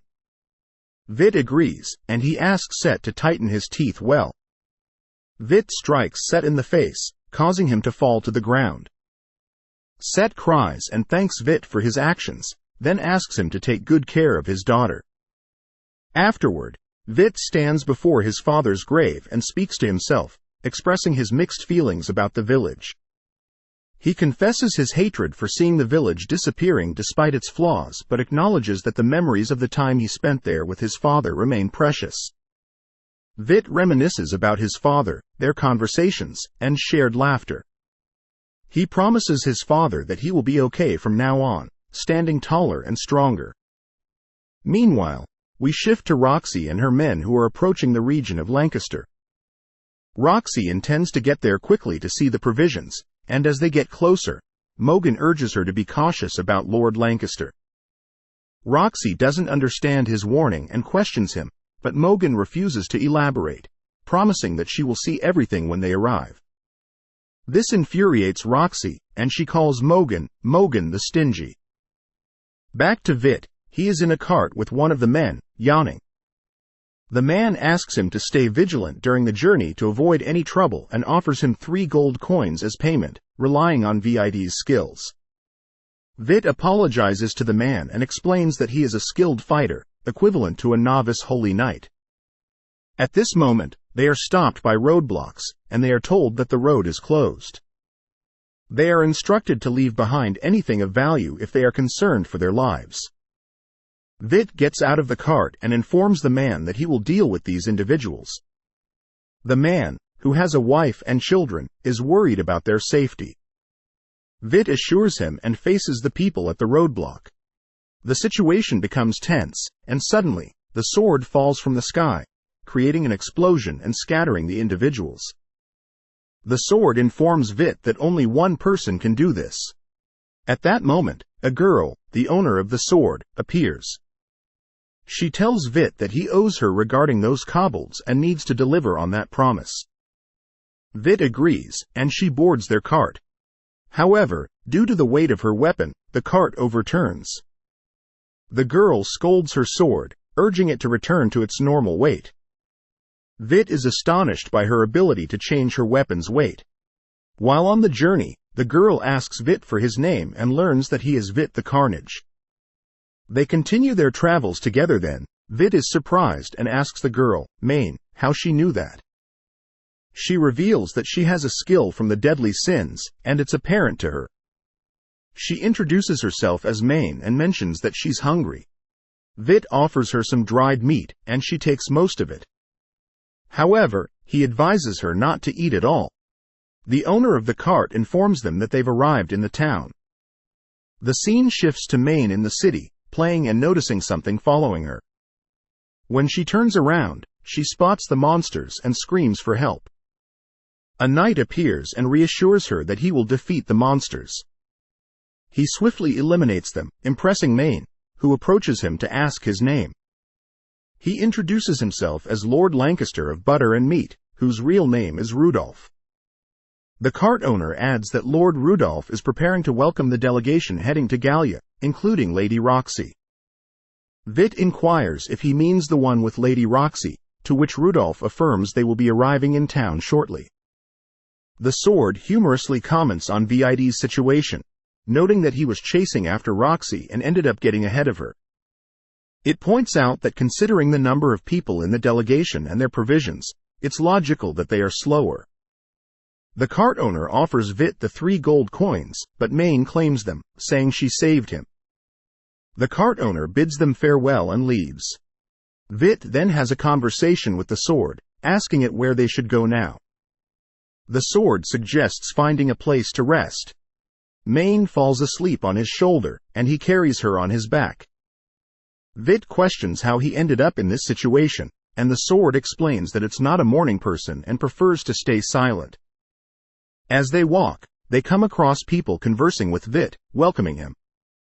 The boy mentions that Rudolph welcomes them and then departs. Vit looks at them and notices a mark on their backs. Later, when they reach the city, the soldiers don't allow Vit to pass, as only citizens are permitted to enter. Vit notices a different mark on the boy's back, leading him to wonder what's happening in the town. The sword explains to Vit that these different social layers might exist in the town, and the Lord here doesn't even try to pretend that they don't follow a class system. People adore him greatly. The scene transitions to King Rudolph, who exclaims that their idea of the celebration doesn't reflect his family's greatness but rather the Lancaster family's superiority over the Hart family. He confronts them for trying to humiliate him. Rudolph kills the boy who pleads for forgiveness, and the other warrior who fled during the monster hunt. The remaining soldiers are terrified of what Rudolph might do to them if they upset him further. The scene then shifts back to Vit upon his arrival at the house. He places Maine on the bed and comments on her exhaustion, expressing surprise that she is still alive. Vit asks the sword how Maine knows about the deadly sins, and the sword reveals that they are old acquaintances who occasionally meet. The sword is one of the weapons of the deadly sins. Vit inquires if Maine mentioned anything about the sin's skills, and the sword explains that it's time for him to know more about them. The sword reveals that there are many skills born through challenging the laws, which is why they are called the skills of the deadly sins and the weapons of the deadly sins. Among them, gluttony is considered a sin because it has the potential to subvert the sacred leveling system. Vit points out that as soon as gluttony tastes souls, there's nothing to stop it.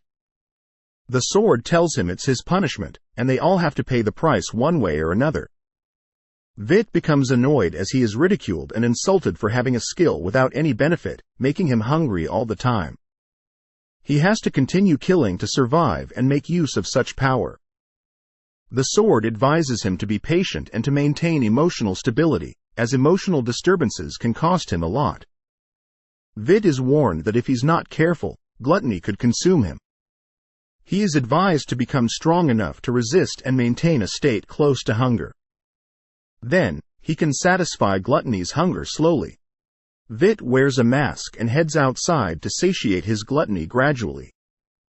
Suddenly, a sand monster emerges, causing the sword to transform into a bow.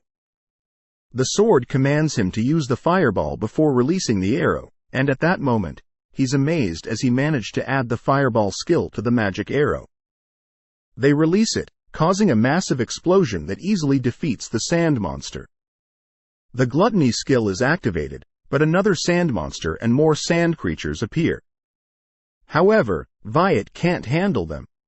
On the other hand, we switch to Mine, who wakes up feeling extremely hungry. She eats some pieces of meat and unexpectedly reads an announcement offering a great reward for defeating the sand ghoul. The person in front of her tells her that not even Sir Rudolph can kill the sand ghoul, and if it's not defeated, death awaits them all. On the other side, we return to Viet, who is still fighting the sand monsters, and he's getting used to it, feeling like he's taking a sip of water each time. He tells his sword, "I think the time has come. We can't let your cravings go unsatisfied in the end." Suddenly, Viet smells an unfamiliar scent and believes that there's a powerful sand monster nearby. The scene shifts to the enormous sand monster, the leader of the sand creatures. It surrounds the weak soldiers, and they can't stop it. However, Viet strikes the monster from behind with a fiery arrow, revealing that this monster is his prey. The monster becomes enraged at the strike, and the soldiers warn Viet that he can't defeat it alone. Still, Viet pays no attention to their words because he wants to satisfy his hunger. He prepares his special fiery arrow, and the monster hurls many fireballs at him, but the fiery arrow cancels their effects and hits the monster. Viet then flies toward the monster and strikes it with his sword, but the monster remains unaffected and launches a sandstorm attack. If it reaches Viet, it will crush him with the rocks within it. Viet transforms his weapon into the Great Reaper and weakens the monster with this powerful enchantment, then attacks it again. However, the monster suddenly starts to disappear, and the jewel on top of its head attempts to vanish into the sands. Viet jumps into the air and transforms his weapon into a bow, charging it with a massive burst of fire. He pierces the ground until he hits the jewel, completely obliterating it.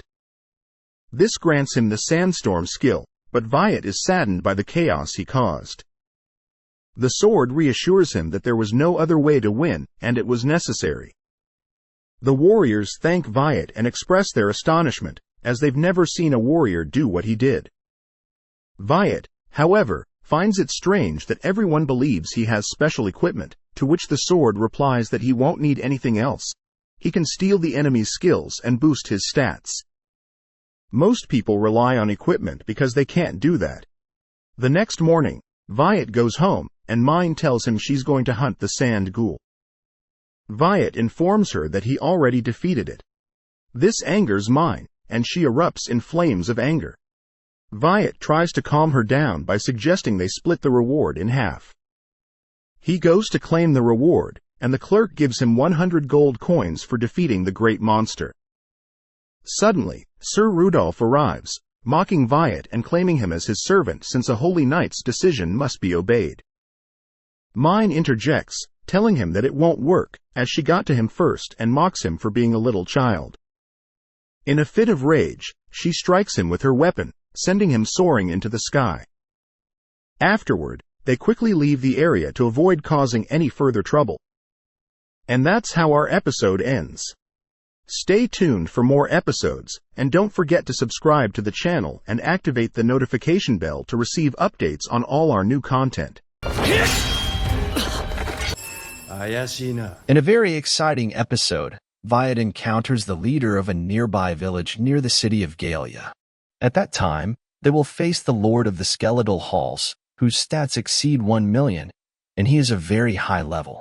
Will Viet and the village leader be able to defeat this lord to uncover all the secrets?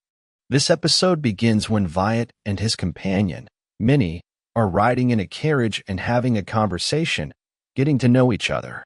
They share some dried meat and Viet is surprised by Minnie's extreme hunger and voracious appetite. He learns that he was the one who bought that food for her. Minnie explains that her anger burns a lot of calories, which piques Viet's curiosity. He wonders where all the food she eats goes since her body appears very slim. During this time, Minnie suddenly starts glowing with fiery light, shocking Viet. The carriage comes to a halt, and the wheels seem to be sinking into the ground because they have become heavier, not just the sword she's carrying, but Minnie herself as well. Viet decides to repair the wheels and offers to do it in exchange for some extra payment. While Viet is occupied with fixing the wheels, he notices Minnie has disappeared. He looks around and eventually spots her heading in a particular direction. He follows her with haste and eventually arrives at a place where some children are playing together. The sword then informs Viet that they are now close to the city of Galia, which means that the threat of monsters is much greater. The sword believes that there must be powerful people in this city protecting it from monsters. Viet continues to explore the city and comes across a man with white hair and a very powerful sword. At first glance, it appears that he is a samurai warrior. Viet asks him about the location of the mayor because he wishes to stay in the village for some time. The man then reveals himself as the leader of this village and a holy knight who defends the village with all his strength. He sets a condition for Viet. If he wishes to stay in the village, he must first engage in a short duel with him. At that moment, Viet activates his identification skill, causing his eyes to change to a strange color. The samurai quickly understands what's happening and assesses Viet's strength. He informs Viet that he is at level 1, but his stats exceed 2 million. Viet is astonished by this revelation because he realizes that the samurai is an incredibly perceptive individual who can also use the identification skill. The leader then unsheathes his sword with a swift motion and challenges Viet to a fair fight to test his strength. The battle begins, with Viet launching a powerful attack, but the samurai easily parries it. He then delivers a surprising blow that causes Viet to drop his sword, and the samurai places his own sword at Viet's neck. Viet apologizes for his weakness, but the samurai tells him not to apologize. He explains that he senses a purpose behind their chance meeting and welcomes Viet to the village. However, there's one condition. Viet must train under his guidance during his stay. Viet is perplexed by this and questions why the samurai wants to train him, especially when they are strangers. The leader dismisses it as the whims of an old man who loves combat. Viet can't shake the suspicion that the samurai's intentions are more complex. The samurai further reveals that he is still in his prime and not fully utilizing his other skills. He believes that Viet's fighting style, suitable for battling monsters, is less effective against humans. Therefore, he offers to guide Viet to become much stronger than he currently is. Viet is intrigued and ponders this development as he realizes that the samurai wants to train him without expecting anything in return. Viet comes to terms with his decision to accept the samurai's offer, feeling grateful for the encounter. The other man introduces himself as Harem Barbatus, the leader of the village. Just as Viet is about to share this information with Minnie, she appears. Harem quickly discerns that she is a highly skilled warrior, and after a brief consultation, they decide on the place where they will be staying. Minnie is exhausted and looking forward to some relaxation. Violet informs her of the location, and they both prepare for what lies ahead. The scene then shifts to the house. While Minnie was in deep slumber, Barbatus and Violet continued their training outside the house. Barbatus explains that they will begin with hand-to-hand combat, as it is the best way to control their statistics. He teaches Violet the proper stance, instructing him to keep his right shoulder forward, bring his arms closer to his body, and slightly lower his stance to prepare for both offensive and defensive moves. However, Violet is highly tense, and this is not in his favor. The more he tenses his muscles, the weaker and slower his movements become. Barbatus emphasizes that true strength emerges when one is relaxed, and it can also trigger a deeper, unconscious power. They begin their training, with Barbatus evading all of Violet's attacks. Suddenly, Violet's eyes turn red, and Barbatus notices this change. He informs Violet that his movements are improving gradually. Barbatus attacks once more with a double kick, but Violet manages to evade it with his improved physical condition. At the end of the day, Barbatus tells Violet that they will move on to actual combat exercises the following morning. He then departs, leaving Violet to contemplate the presence of monsters in the area. As Violet starts to sense the scent of monsters, he wonders if there are any monsters in the castle. Suddenly, Barbatus shouts when he opens the door. Violet rushes over and finds Minnie lying on the ground with a large amount of food beside her, but she has consumed nearly all of it, leaving nothing behind. The leader went to one of the villagers to bring some food from them to prepare for Violet and his friend, Minnie. On his way, he looked at the castle as if it held many memories for him, gazing at it with a mix of emotion and sadness. Then, he took out a small dagger and contemplated it. We then moved to the leader's house, where we see pictures of him with his wife and their son, who is a young boy. He continues to watch Violet as the young boy bears a strong resemblance to him. The sword informs Violet that this young boy is the leader's son, and there seems to be a significant reason for him being the leader of a village in such a remote place. In the following morning, Violet and the leader head out early to continue their training. The leader hands Violet a weak and fragile wooden stick and asks him to block his attacks with it. Violet is surprised because the stick seems extremely feeble and liable to break easily. However, the leader tells him that he trains with his hand, so there's nothing to worry about. He knows he'll handle it. Violet agrees and prepares to start the training. The leader, Harem, charges towards Violet with his powerful sword. Violet attempts to block the attack, but is astonished to find that Harem predicted the angle and path of the sword. Violet decides to use as little strength as possible, feeling like he's slipping off the sword. Harem notices that Violet is gaining control over his stats now and ends the duel, thanking Violet greatly. At this point, Minnie joins them, having a surprise for her friend Violet. She playfully draws on his face, and though Violet is annoyed, he doesn't retaliate. As the sun sets, Harem, Violet, and Minnie sit down to have dinner together. The leader informs Violet that they will depart the next day, and Violet acknowledges that he is correct. He then expresses his gratitude to the leader for everything he has done for them and asks Minnie to thank him as well. However, Minnie is in a different world, consuming food voraciously as if she has never seen such a meal in her life. Violet becomes annoyed by her behavior and apologizes to the leader for her actions. The leader, however, insists that she should eat until she is full, as there is still plenty of meat and vegetables left. Minnie then explains that she no longer has a sense of taste, as all the food tastes the same to her, which is the price she pays for her anger skill. She further mentions that she has a mission and a goal to achieve. Violet then asks if there's something specific about the castle. The leader responds that this is the Hazen region, and this castle used to be his. Violet and Minnie are shocked by this revelation, and the leader proceeds to tell them the story. 15 years ago, he left this castle due to military orders. His son was inside the castle when it was attacked. During his absence, his son tried to defend the castle to the best of his abilities but tragically lost his life. As a result, his family and the people of his land suffered at the hands of a crown monster. Since then, Hazen became a part of the Witch Lord's dominion, and his family fell under his control. Viet is stunned by this story and stands up, asking the leader where he is going. The leader replies that he needs to step out for a while.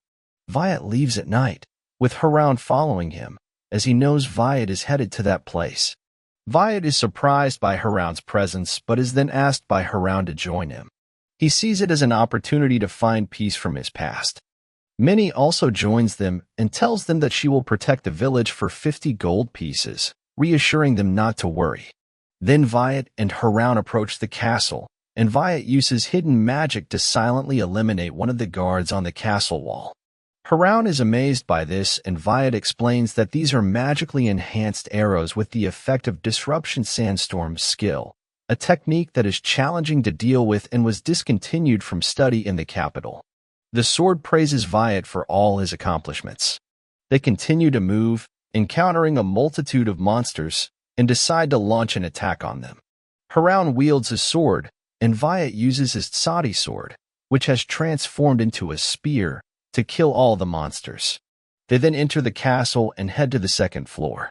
On the second floor, they find Haroun's wife and son in excellent condition, unharmed by the recent events.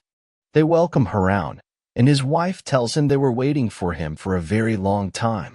Haroun is overjoyed to see them safe and approaches them with excitement. His son asks him if he has completed the mission entrusted to him by the king. Haroun confirms it, and then Viet is surprised and asks his sword about what is happening. The sword explains that they are undead now, for certain. Viet is astonished and says, "All this? And they're dead now?" Then Diana speaks with Haroun, telling him that he must rest. She also asks him for a keepsake, but Locke takes out his sword and attacks Haroun, saying that he had been guarding the castle in his absence for years and years that never end. While you cared only about work and abandoned us for your duty in the capital, the monsters harmed us. How can you come back after all this time to kill us? Fit said to Haroun. Fit continued, I can dispel the illusion, but I need the Black Reaper. His sword, Sif, added, you can sever the effect caused by the skill, but I will also kill them. The souls devoured by the appetite cannot move on to the other world. It's like being trapped in eternal damnation with no hope of salvation. Afterward, Luke attacked Haroun with all his strength. Haroun defended himself against Luke's blows and asked Fit to leave so he could deal with his family alone. Fit agreed, saying, I'll go find the Lord Lich. Luke attacked Haroun again with full force, astonishing Haroun. He said, You've become very strong, Luke. You followed all my teachings without missing a single day of training. The scene shifted to Fit outside as he searched for the Lord among the people. A distant light appeared, and Fit saw it, pointing towards it. Then, the massive monster appeared. Fit noted that all of its stats exceeded 1 million and attacked it with a powerful blow. Sif said, I can still control the undead. The others requested that he save them. Haroun added, I'm ready now. I've cut their tendons to immobilize them. He showed his wife, then remembered the words of his wife and son when he was leaving for this dangerous mission. Haroun said, If I had returned earlier, I could have ended their suffering now. Haroun used his power, and his sword emitted a bright light. All the monsters cried out, and Fit rushed to help him to defeat the huge monster. They harnessed their powers together, and a powerful light emerged. They killed the enormous monster, and everything came to an end. Afterward, Luke and Diana lay dead on the ground. Haroun expressed his regrets, as they had been waiting for him all this time. Then, Luke and Diana appeared before him. Then the radiant spectral remnant of his son said, This is not your fault, Father. His wife reassured him, You saved us in the end, and we are happy for that. Haroun felt deep sorrow and said, I wish I had made this decision earlier, and there was no need to leave you in the first place. I knew that you were more important to me than any orders. Nevertheless, I let you down, and it was excruciating for me. Please forgive me. His son replied, We are fine now, and you should do what you find suitable for us, please. Haroun agreed to make amends for his actions and assured them that he would live in a way that honors their memory. He apologized to his son Luke for the delay and gave him a small dagger as a token of his appreciation. Luke thanked him for the dagger, and they shared a beautiful smile, embracing in their final moments. Afterward, The flames from the monstrous apparition's eyes attempted to strike Haroun, but Fit intervened at the right moment and struck it down, eliminating the effects of the appetite skill. Haroun said that no one should interrupt this beautiful scene. Suddenly, Haroun felt extreme fatigue, but he found relief shortly after. His eyes returned to their natural color. Haroun was content because the night Haroun had managed to have a proper farewell with his family. Following that, the specters of his son and wife disappeared entirely and left. Haroun said that they had waited until he was done with what he needed to do, and he would join them very soon. Then they left the castle, and Fit said, "You've exceeded your limits." Haroun informed him that he believed it was due to fighting alongside him. Sif, Fit's sword, remarked that it seemed possible, but it also required him to accept someone with his skill. Please note that this translation captures the general meaning of the text, but it may not fully capture the nuances and emotions in the original language. Then Haroun informs Fit about a herd of monsters they need to deal with immediately. Suddenly, many skeletal structures appear and they begin to attack them, killing them. After completing this mission, they return to the village, where they find that Mayan is waiting for them. She says to them angrily, "You were late." Fit tries to calm her down so she doesn't unleash her anger skill. At that moment, Haroun hands her a bag full of money as an apology for the delay. She becomes very happy with the substantial amount of money. Mayan says, "The money is needed for rebuilding the village, and money doesn't lie. You'll learn that if you live long enough." Fit is amazed by the long duration she mentions, as he imagined that her age would be similar to his. Haroun then says, "You've not changed at all. You were an example of a great warrior." Mayan responds, "You have sharp perception, and perhaps you'll catch up to my level after another millennium of training, Haroun." Everyone is astonished by this long duration, and she informs them that her words are true, as humans have their limits, but she's a spectral being who cannot die. It's time to repay her kindness. Haroun notices that Fit's eye color has returned to normal and tells him that he suffers from a condition that compels him to fight monsters periodically. If he doesn't, his eye turns red. Haroun says, "When you've done what you need to do, please return here. I have an important matter to tell you from another perspective." Then they transition to a wicked gang preparing a philosopher's stone capable of healing any illness or injury. They never imagined they would find it. Mayan's sister interjects, "Perhaps immortality isn't such an unattainable goal, my brother, Raffle." Suddenly, the elderly man interrupts them, informing them that during their absence, Hado and those with him were killed. It turned out the corpse wasn't a monster but a warrior. Raffle becomes very angry and wishes to find out who did it for a severe vengeance. With this, our episode concludes, and they promise thrilling events in the upcoming episodes. Our episode begins when Veet and Mine are returning in that carriage, where Mine eats some pieces of meat, then gives Veet another piece and wipes it on his head with her hand. She sits next to him and falls asleep on his leg. Veet is amazed and asks her about it. She tells him that his leg is soft while the ground is hard, so she can't sleep on it. She advises him to stop talking so she can sleep. Mine falls asleep quickly, resembling a small child. Veet remembers when she told him she is a specter and cannot die. She came for a reason. When Veet asks his sword, named Greed, what they are fighting against, Greed tells him to be patient and not delve too deep for now. Everything will be revealed in time. The scene shifts to Princess Roxy, where the brown-haired girl asks about the arrival time. Roxy says they are very close to the borders of Galia, and the guard Mojin informs them they are nearing Hazan, where Commander Barbados resides. The brown-haired girl asks about the current lord of the castle, and Roxy thinks Lord Leech is in control. Unbeknownst to her, Veet and the man with him killed Lord Leech, the giant lord. Finally, they reach the castle, filled with monsters and fiends. Roxy mentions the absence of monsters, indicating the castle's liberation. The castle's commander, Haroun Barbados, introduces himself, and Roxy's guard kneels in respect.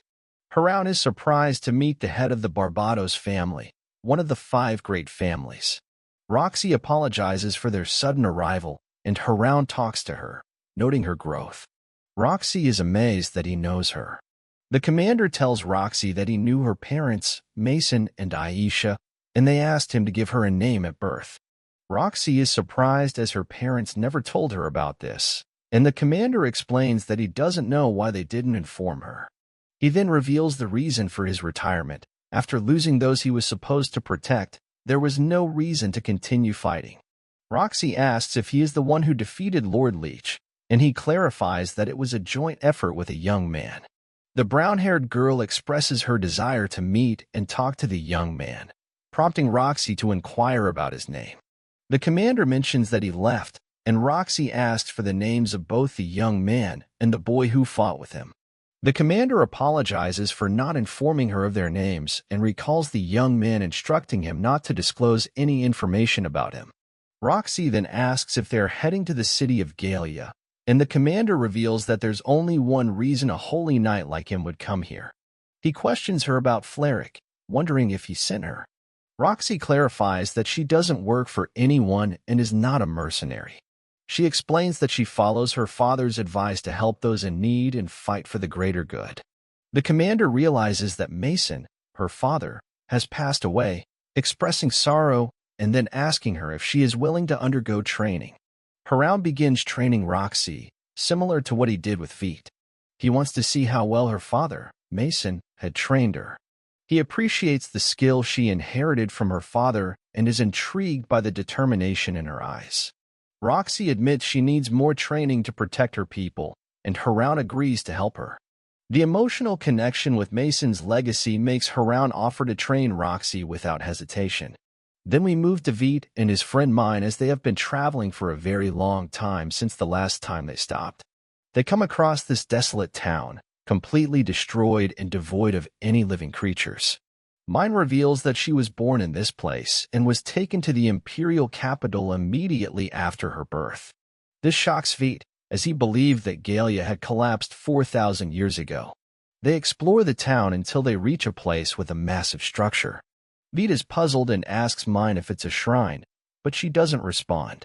The sword, Greed, informs him that it's a chimera, a biological weapon tested by Galia's army in the past. They used a container to mix various creatures, creating simple monsters. Veit is astonished by the size of the chimera and learns that the experiment was a complete failure. It was supposed to be eradicated in the past.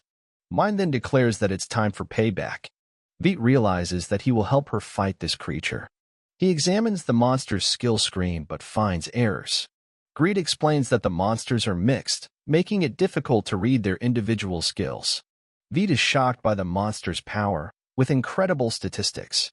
Mine reveals that the monster is still in the larval stage, so they can defeat it before it grows. Veit is surprised that it hasn't grown yet. Mine asks Veit what he can do now, and he understands that she wants him to use his soul-devouring ability, the sin of gluttony, to inflict damage. She explains that they can harm its body as long as its soul remains intact, but it won't die that way. Veit understands that Mine wants him to use his sin of gluttony. She informs him that it's the deadliest and most extravagant of all the deadly sins. Mine wants him to use it now. Veit is puzzled but accepts. Mine leaps into action, surprising Veit with her incredible strength and skill. He witnesses a girl appearing from within the monster, and she looks at Veit with red eyes. At this moment, the monster moves to attack them. It's an enormous creature, and when Veit sees someone inside its chest, he questions Mine about it.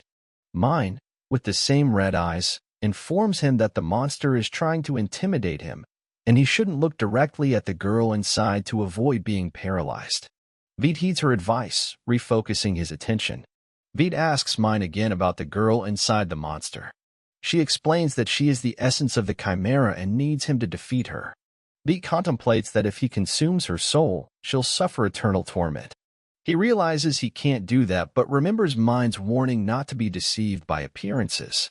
The monster disappears behind human skin, and there's no other way to stop it. If he doesn't do as Mine instructed, he will die. He can't remain in such naivety. The monster roars loudly, prompting Mine to grab Veit and swiftly move away. The monster unleashes its tremendous power, striking the area around it. Veit holds Mine's hand, and the monster attempts to hit them with powerful flames. Mine urges Veit to retreat, and they manage to escape the powerful volcanic-like fires. Veit considers using the Black Reaper, and the sword informs him that this indirect attack inflicts damage through the use of flames. The Black Reaper can't directly cut the monster.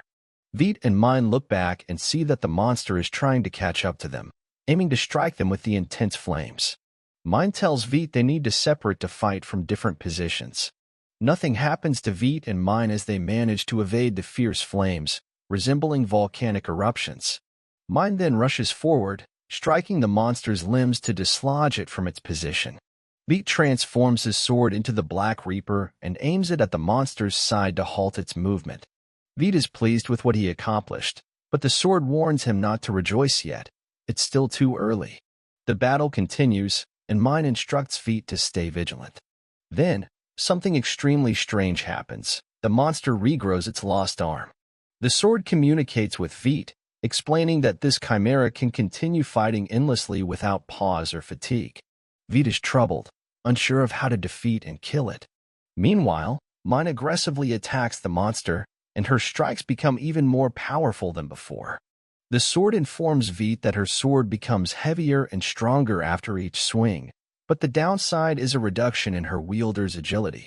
Suddenly, the monster screams in a terrifying manner, leaving Veit puzzled about what is happening to it. Abruptly, the chimera enters a transformation phase, revealing wings. Mine instructs Veit to stay behind her to avoid harm. In that moment, Veit imagines that Lady Roxy is in front of him, contemplating whether he can truly lift his head high and claim that he is assisting Lady Roxy. He expresses a desire for change, to become a strong person. Then, he tells Mine that he is entering a state close to his hunger evolution, warning her to be cautious. Mine acknowledges the warning, and Veit, with his hand on his eye, activates his gluttony skill. He must control it, otherwise, it will be futile. As they prepare for the upcoming challenge, the monster launches an attack. Veit calls out to Mine, telling her not to pretend to be surprised. He questions if she really thought he would be incapable of this. He removes his hand from his eye, and the gluttony skill has been activated in Mine. A radiant red light emanates from her. The monster, in the midst of its attack, hears Veit addressing Mine and realizes that she is not genuinely surprised. Veit assures Mine that he knows he must control the sin of gluttony, and he must resist it with all his strength. At this moment, the monster strikes them, and Veit calls out to Mine, telling her there's no need to pretend to be surprised. The situation intensifies as Mine's gluttony skill takes effect. The monster attacks them again, but they defend against its blows. They then leap into the air, and Veit transforms his weapon into the optimal state, adding a sandstorm to it. He enhances the sword by 10% of its stats and launches a powerful attack on the monster, completely incapacitating it. At that moment, Mine strikes the monster with a strong blow, but it regenerates and forms a protective barrier. Veit, realizing the limitations of his Black Reaper weapon, consults his sword, which instructs him to read the magical energy flow and target the weakest point. Veit identifies the magical flow's weakest point and directs a powerful attack, causing significant damage to the monster. In pain, the monster attempts to escape by flying upward. Suddenly, blood drips from Veit's eye, and his sword informs him that he seems to have reached his limits. Mine insists there's no time to waste, and they must finish off the monster. Veit climbs onto a scythe and Mine propels him upwards to catch up with the monster before it recovers. Veit questions how he can defeat the monster while soaring through the air. His sword reveals good news. He can use the second level of the secret technique, but he must sacrifice 20% of his stats. Veit agrees and upgrades his weapon to a more powerful state. He aims at the magical energy center, attempting to attack the monster, but it traps him within a barrier. The monster and Veit start burning within the barrier. Despite the flames, Veit tries to eliminate the monster before succumbing to the fire. He delivers a powerful blow with his deadly scorching weapon, causing immense pain to the monster and ultimately defeating it. Afterward, a mysterious girl appears, the core of the monster. Veit realizes this is telepathy ability and witnesses a person with several children. One by one, the children disappear, leaving only the girl and a few others. Then we return to reality, activating the skill of veracity. We see that Veit does not feel the usual joy but instead experiences a feeling of sadness that tightens his chest. He informs his sword that he is right, whether he is in a deteriorated state or not, as he devoured one of his peers, finding no pleasure in it. Veit is surprised by the sword's words, and we see the monster's remains scattered on the ground. He approaches Mine and asks her if she knew it. Mine tells him that she forgot what happened all those years ago, but if someone like Chimera happens again, it must be killed. Otherwise, many people will die. Veit speaks to himself, saying that it might be him someday. He then asks Mine what would happen if he lost control of himself, and she must kill him. She is the only one who can stop him if he becomes violent. She approaches him, hugs him, and assures him that if it happens, she will kill him. Veit thanks her for that. Late at night, Veit tells Mine that he will go to Babylon. Mine asks where she will go, and she tells him that she has some business. She promised others that she would build a village for them. Before their second meeting, she feels that Veit will be dead. Veit is surprised by her words, and she explains that ascending to a new level in a place like this, resetting all his stats to the beginning, is ridiculous. Mine then leaves, and Veit asks her for help with hunting to improve his stats. At night, we see Veit arriving at Babylon, a beautiful city between the kingdoms of Hassun, Bealia, and Aswara. Its walls are made of sturdy material that has withstood attacks from monsters for thousands of years. Then the sword tells him that he is heading in the wrong direction. Veit responds that there must be a gate on the southern side as well. The sword informs him that there is only a northern gate in Babylon, so why build a gate in the south? It would be as if they are inviting monsters to enter. Veit changes his path and asks the sword if its previous wielder also had a deadly sense skill. The sword confirms that its previous wielder had it but died, leaving it behind. Humans perish, meaning they will all die eventually, but that doesn't mean immortality has no drawbacks. Veit asks if the sword can die, and it explains that weapons of deadly sins cannot be destroyed. He then arrives at the northern gate of Babylon, and we see Veit standing in front of meat skewers, surprised by their high price compared to the capital. The high cost comes from the extra effort required to obtain supplies along the way. A guard informs him that the new ruler of Babylon came from the royal capital. Veit puts on his mask and sees Lady Roxy welcoming the people. Suddenly, a strange girl appears behind Veit, declaring that he will die. Veit is puzzled, looks behind him, and sees the girl. She threatens Roxy with death, and the episode concludes, urging viewers to subscribe to the channel and activate the notification bell for future episodes. The episode begins with these warriors gathering in the city of Babylon. They are skilled mercenaries, former holy knights, and individuals with different backgrounds, all driven by the pursuit of wealth. In Babylon, a city constantly threatened by large monsters, they need to protect the small before the big, dealing with these creatures that occasionally invade the city. We see Veit strolling happily through the city, and then the scene shifts to Lady Roxy standing before a young man with yellow hair and green eyes named Nordrin. He expresses his honor in serving her, acknowledging her as the heiress of one of the 5 noble families. Roxy thanks him for his compliment and for overseeing the city's affairs in her and her father's absence. However, Nordrin becomes visibly saddened as he recalls being unable to save Roxy's father, Mr. Mason, despite being by his side. Roxy reassures him, telling him he did enough to protect her father and that she came to Babylon to follow in her father's footsteps by defending Gallia against monster hordes. She extends her hand, and Nordrin, with hopeful eyes, shakes it.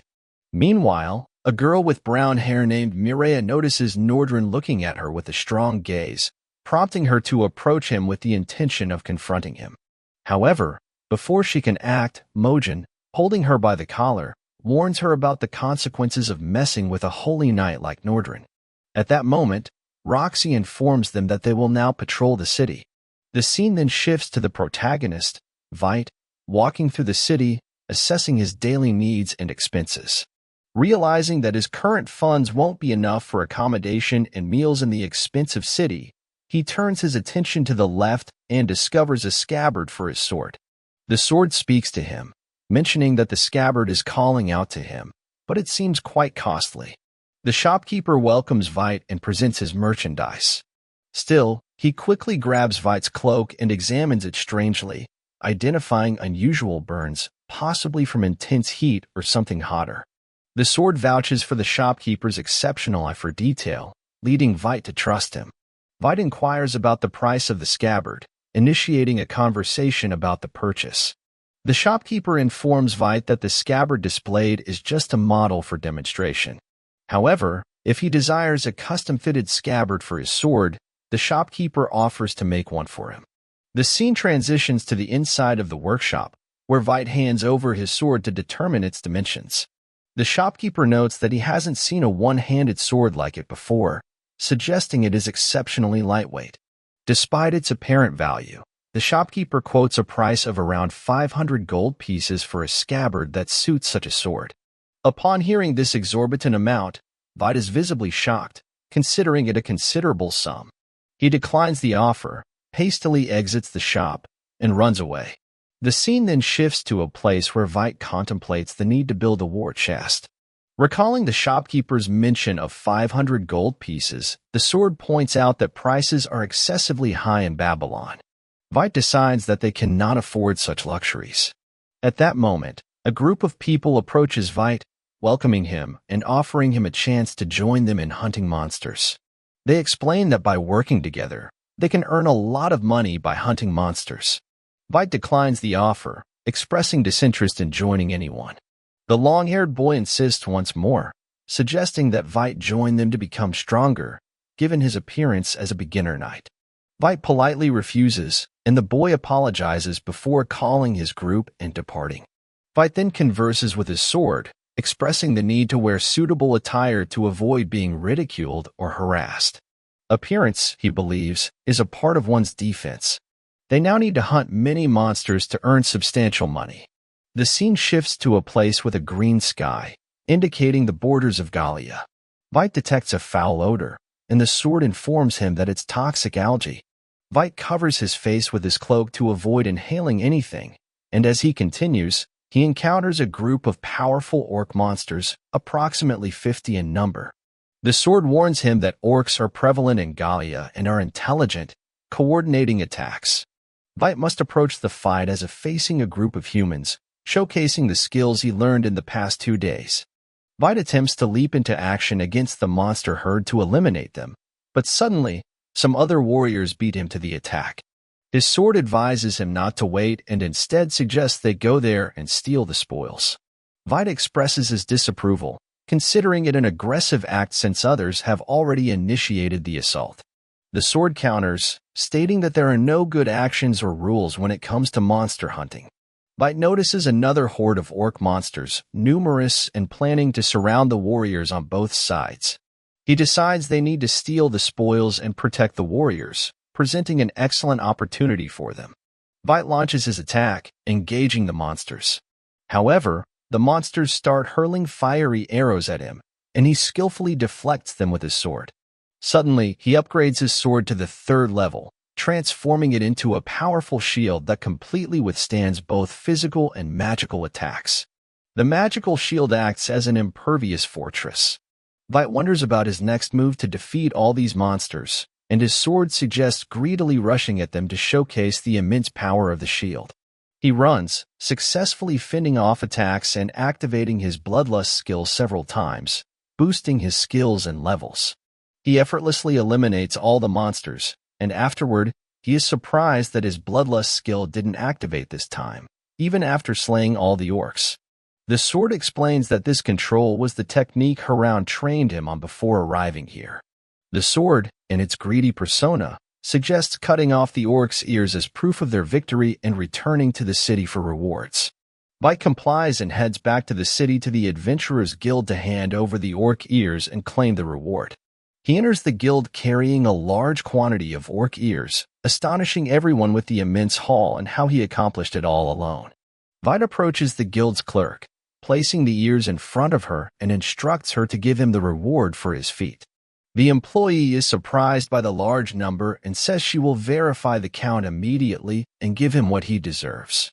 Suddenly, the imposing man interrupts their conversation, saying, Do you think you can just come from behind and steal our loot so easily?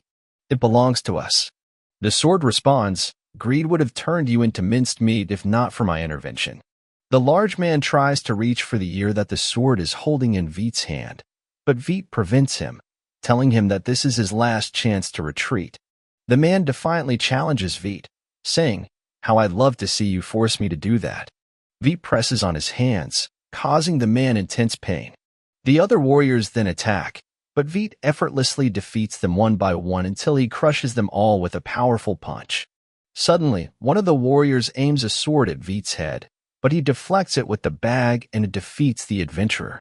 Afterward, the union employee gives Veet 100 gold coins for his unexpected intervention. The surprise is interrupted when Lady Roxy enters, revealing herself as the one responsible for the attack. However, she doesn't realize that it's Veet specifically because he now wears a mask. Veet is shocked to see Lady Roxy in person. Lady Roxy gathers the weapons from the defeated warriors and throws them away. She acknowledges that while Veet may have gone too far, she partially takes responsibility for the disorder in Babylon due to the absence of the Holy Knight, Mr. Mason. She informs Veet that he can face some punishment this time. Veet, grateful for her understanding, thanks her sincerely. Lady Roxy then turns to the warriors, telling them that she can forgive them, but they will spend the night in prison to reflect on their mistakes. As they were all mistaken, this will give them a chance to reconsider. Veet recalls his time with Lady Roxy, always looking up to her, and believes that being by her side has made him grow taller. Then Lady Roxy speaks to Veet, but he never really pays attention to her. She continues calling out to him, and he responds by claiming that he is indeed listening to her. However, Maria interrupts him, angrily accusing him of lying and not paying attention to her at all. She demands that Veet remove his mask when speaking to Lady Roxy, but Veet refuses to do so. Maria tries forcibly to remove the mask, but Veet prevents her from doing so. Morgan advises her that masks are part of the warrior's code and that she should act more rationally. Lady Roxy tells Maria that there's no need for such actions, and Maria reluctantly lets go. Veet expresses gratitude to Lady Roxy for her actions, and she asks him for his name. He introduces himself as Jitha, surprising everyone with this unusual name. Maria accuses him of lying once again, angering Veet, who asks her to be quiet. He later apologizes for what he said to her. Lady Roxy then advises Veet not to cause them more trouble and suggests he pays more attention to his appearance, as it draws a lot of attention. Veet is shocked by her words, but quickly rushes to improve his appearance. Roxy is surprised by his reaction, and Morgan comments that he looks very thin and weak at first glance, but he managed to defeat them all. The sword then tells Veet that as long as he wears the mask, no one will discover his true identity. Later, we see Veet wandering alone in the city, feeling very sad because Roxy saw him in such an ugly state. The sword reassures him that as long as he wears the mask, no one will discover his true identity. Veet acknowledges this and says he knows he needs to take care of his appearance before revealing himself. Suddenly, a person approaches Veet and informs him that he heard in the news about his defeat of a group of barbarians at the switching point. This news has become the talk of the entire city. The person expresses his wish for Veet to wear all his battle gear, and Veet, not understanding, asks who he is. The person reveals himself as Jeet Stratus, the owner of a gear shop that he opened in the city 3 months ago.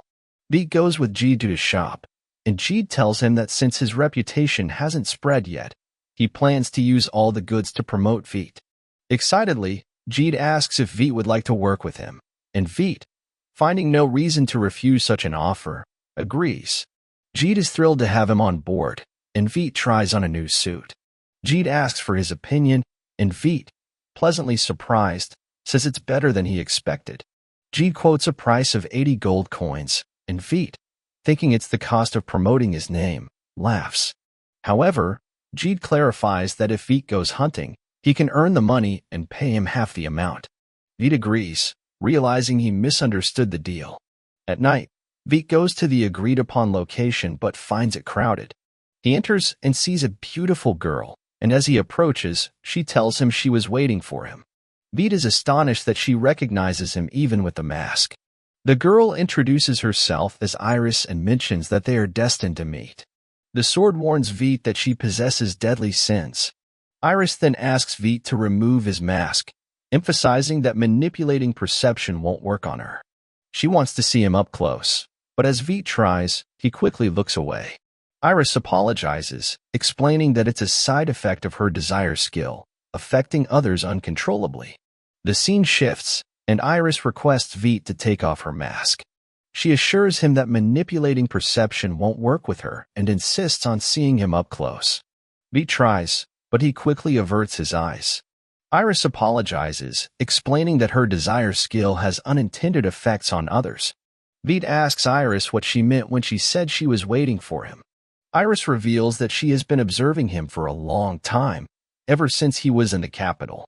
She considered talking to him when her desire manipulation skill weakened, but she refrained because he would have encountered greed sooner or later. Veit then asks if she knows Maine, and Iris confirms that she does but hasn't spoken much with him. She explains that she and the Girl of Anger, presumably referring to Roxy, don't get along well. Iris congratulates Veit on killing Haniel, acknowledging that it posed some difficulty. She wants to spare herself the trouble and still doesn't know who transported the chimera to the location where Veit found it. Veit informs the sword that all chimeras come from the capital of Galia.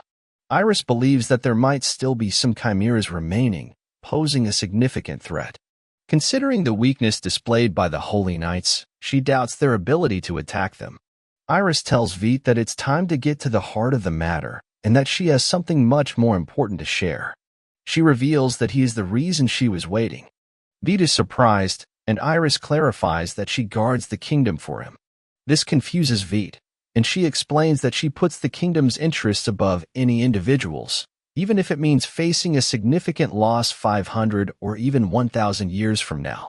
She would agree to such a sacrifice if it benefits the kingdom. Veit asks who she means, and she answers, Roxy Hart. Veit is taken aback. The scene shifts to Roxy, where a guard informs her about a minor disturbance in the east of Galia. Roxy decides to move immediately to deal with it. We return to Iris and Veit, where Iris informs him that Roxy will die in Galia.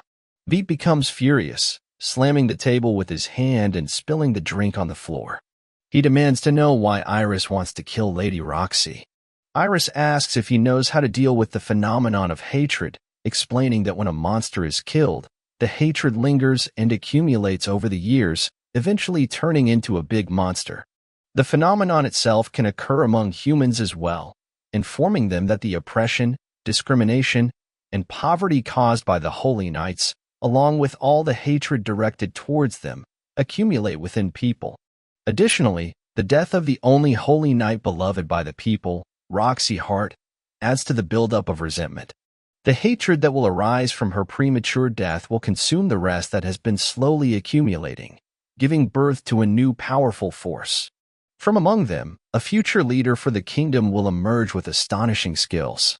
When asked about her brilliant plan, Fizit expresses surprise and tells her that no good can come from Roxy's death. He then breaks the cup, stating that none of the Holy Knights care about others as she does, and her death will not bring anything good to anyone. He leaves, and Ares remarks that the plan has already begun, and no one can stop it. Later, we see Veit walking alone, stating that he doesn't care about the plots being woven or who is behind them. He doesn't care about who he might face. The scene shifts to Roxy and the warriors, killing monsters, and thus concludes this episode of the anime. To continue watching future episodes, please subscribe to the channel and activate the notification bell. The episode begins with Roxy and the commander, who informs her that they have lost contact with the forces headed to Galia for all the raw materials. There is no communication whatsoever.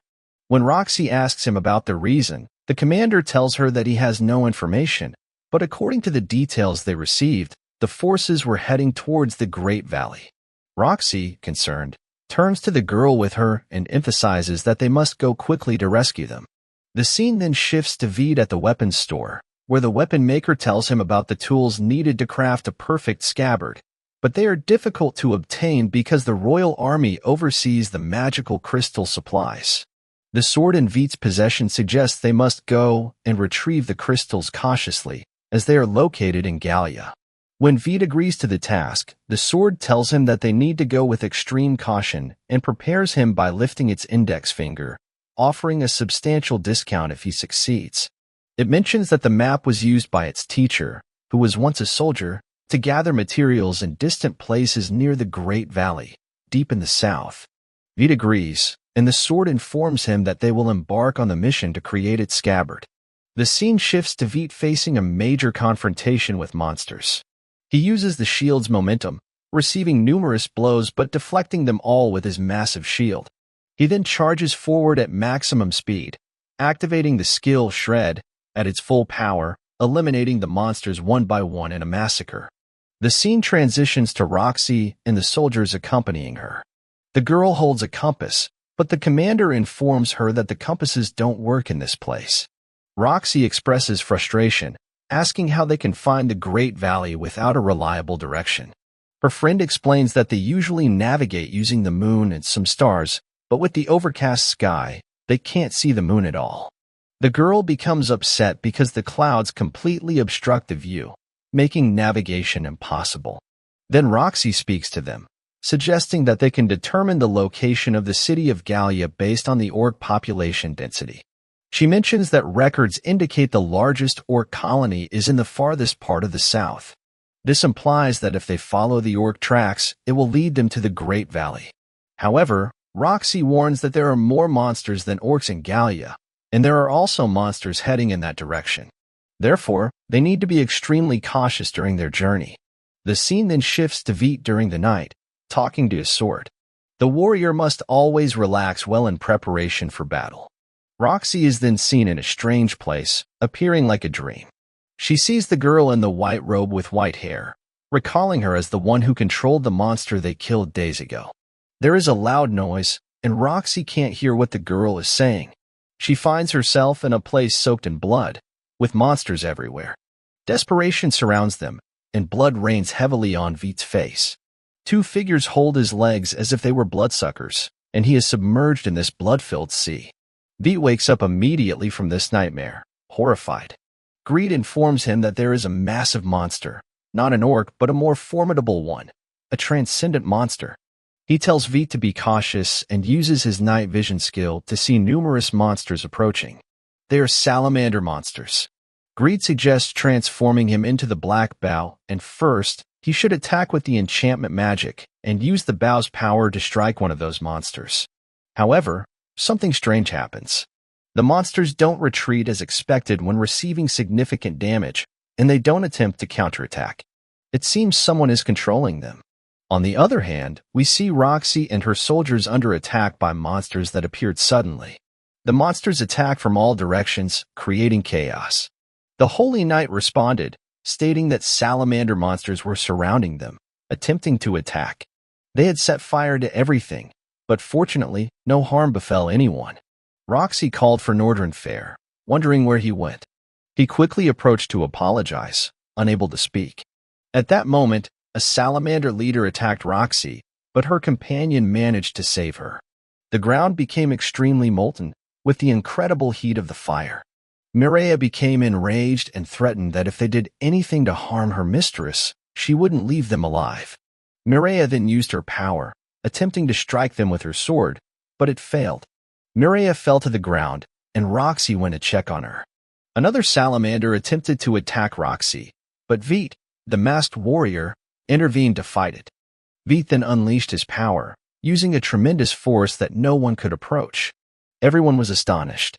Mogan expressed disbelief that he had acquired so many common skills, like the razor edge.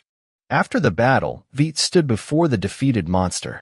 Roxy and her assistants approached to thank him for his crucial help. They acknowledged that without him, more of their soldiers would have died. Roxy then asked Mireia to apologize to him, but she refused, insisting she hadn't asked for help from anyone and wanted to be the one to rescue Lady Roxy. Mogan shouted at her, calling her mistaken. Mogan then spoke to Veet, introducing himself as the leader of the unit and Miss Mireia.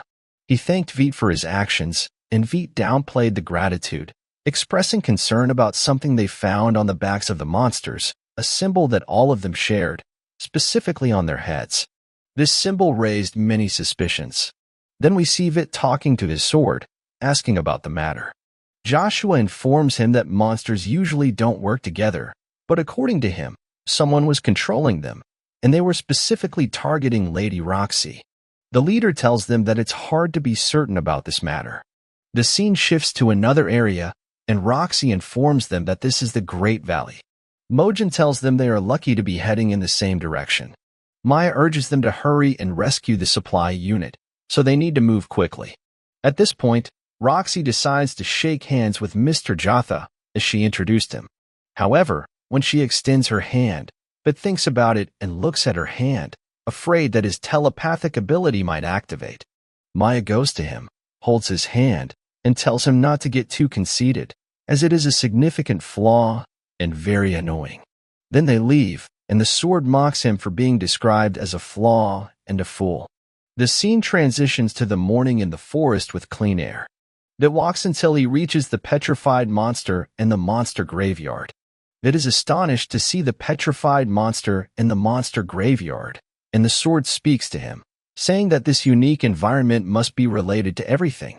Vit recalls the man's words that magical crystals are transparent with no color but emit a faint purple glow. He searches everywhere on his way, sees Ares, and goes to her, but she quickly escapes. After that, the sword asks Vit to look behind him, and he sees a huge monster, but it doesn't move. It's a statue with no essence. The sword explains that it was buried here after an ancient battle, and its head started to emerge.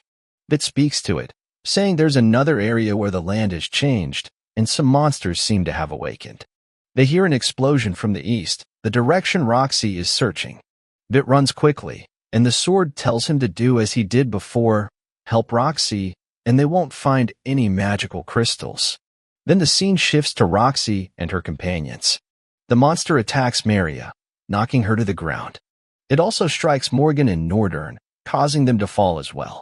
The monster then aims a blow at Northern. Roxy looks at the giant monster, and suddenly, Vit intervenes, striking the monster. Roxy watches in surprise as Mr. Jatha descends, and Vit, on the ground, uses his spear to unleash fire on the monster. Roxy asks if she's okay, and she informs Vit that Morgan is injured while trying to protect Maria, and Northern is also wounded. They observe the monster healing its wounds, and the sword informs Vit that the monster doesn't regenerate quickly, and these things are not at Haniel's level. Vit explains that these creatures are called chimeras, and their weakness is the gem planted in their chests. It allows chimeras to move, so their goal is to eliminate it. Roxy asks if she's ready, and Vit and Roxy then attack the monster. The monster creates a circle of flames on the ground, trying to keep them away. The chimera tries to protect its gem to prevent anyone from hitting it. However, Vit manages to create an opening for Roxy, and she strikes the gem, delivering a powerful blow, defeating it instantly. Afterward, the girl with Roxy uses her fire ability to counter the chimera's flames. She urgently calls out to them, stating that her energy is running out. Vit realizes that she is more skilled than he expected, not just a loose talker but proficient in combat. Vit informs her that he will handle the chimera, and she goes to check on the leader of the soldiers, Morgan. Roxy instructs her to take the others to safety, while she and Mr. Jatha deal with the remaining chimera. Roxy approaches Vit, and he tells her they will use the same method, targeting the chimera's gem for the next strike. And then, the monster begins to attack them with powerful fire, but Vit transforms his weapon into the mighty scythe and delivers a strong blow. Roxy follows with a strike to the heart of the monster and its gem, instantly defeating it. Vit, amazed, thinks to himself that he has never fought alongside someone like Lady Roxy, feeling that fighting with her is more natural than with Nyan and Haroun. Only one chimera remains, and they agree to put an end to these monsters. Suddenly, the monster leaps high into the air, planning for Roxy and Vit to strike when it descends. However, as it comes down, the ground splits open, causing them to fall.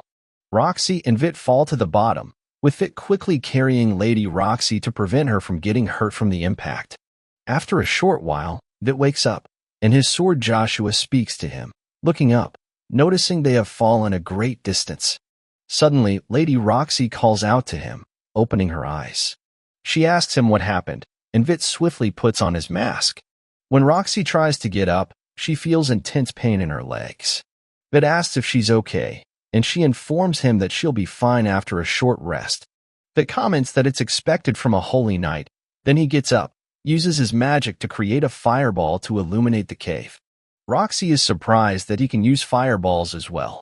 Vit speaks to himself, saying he almost defeated the Chimera if the ground hadn't collapsed beneath them. He then clarifies to Roxy that these creatures are artificial monsters created in Gallia 4,000 years ago. Roxy asks about her army and if they found the supply unit. She tells him that they weren't fast enough, and their main base and entire forces were burned down. Vit explains that Naji from Gallia informed him about the chimeras. Roxy asks who told Naji, and Vit reveals that a survivor from Gallia named Ma told him about their situation. Roxy questions if Ma is a young girl with a giant scythe, and Vit is surprised by her accurate description. Roxy informs Vit that she has seen that girl before in her region. She heard rumors about her on the way to Babylon, stating that she swept a local lord with her scythe. The rumors also mentioned her traveling with a young man wearing a skull mask. Vit confirms the truth, and Roxy smiles, telling him that she knew about it. Vit advises her not to stare at him like that. Roxy apologizes and explains that something about him reminds her of someone she knows. She's conflicted because they are now apart, questioning if her actions for him were right and if he's better off. Vit reassures her that the guy must be happy, having someone caring for him to that extent, just like Vit cares for her. He then looks at her, saying she hasn't changed, and suddenly his eyes turn red. Roxy asks what happened, and Vit tells her never to look at him again, hastily leaving. While walking, he smells something and realizes the monster is nearby. The monster appears, and Vit prepares to face it. The monster fires at Vit, propelling him into the air. Vit strikes the monster's head and delivers several more attacks, warning Roxy not to look. Vit overcomes the monster, noticing a symbol on it, the same as the salamanders. He recalls that Iris mentioned someone wanting to kill Roxy. Returning to reality, he vows to Roxy that he will make that person pay.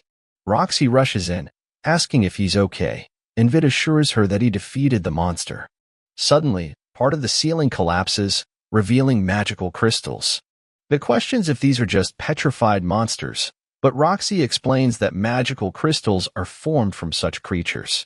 The sword expresses surprise as they've never found such crystals before. The scene transitions to Roxy's army, where the girl joyfully embraces Roxy. Everyone is happy about Roxy's return.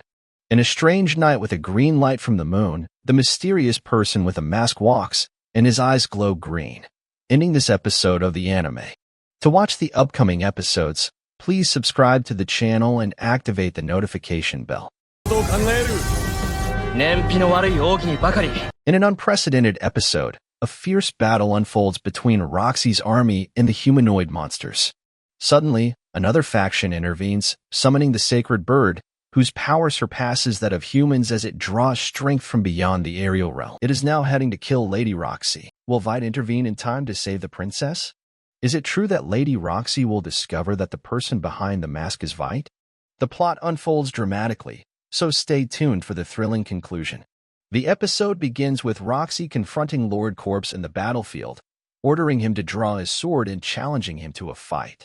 Lord Corpse questions if something has troubled her, and then Roxy's friend appears with a paper, informing Lord Corpse not to feign innocence. He has been involved in 56 violent incidents with other warriors and caused damage to 20 properties in just 1 month since their return from the Great Valley. How did he manage all that? The sword then speaks, suggesting to Vite that the girl is likely imitating her mistress, Roxy, and is not skilled at it at all. Lord Corpse tells Vite that all those incidents were provoked by others attacking him, attributing it to the cost of fame. Roxy explains that she cannot overlook any more violent conflicts. Lord Corpse asks what he should do, and Roxy instructs him to join the royal army. However, if he refuses, he should think about the consequences as he might end up in prison.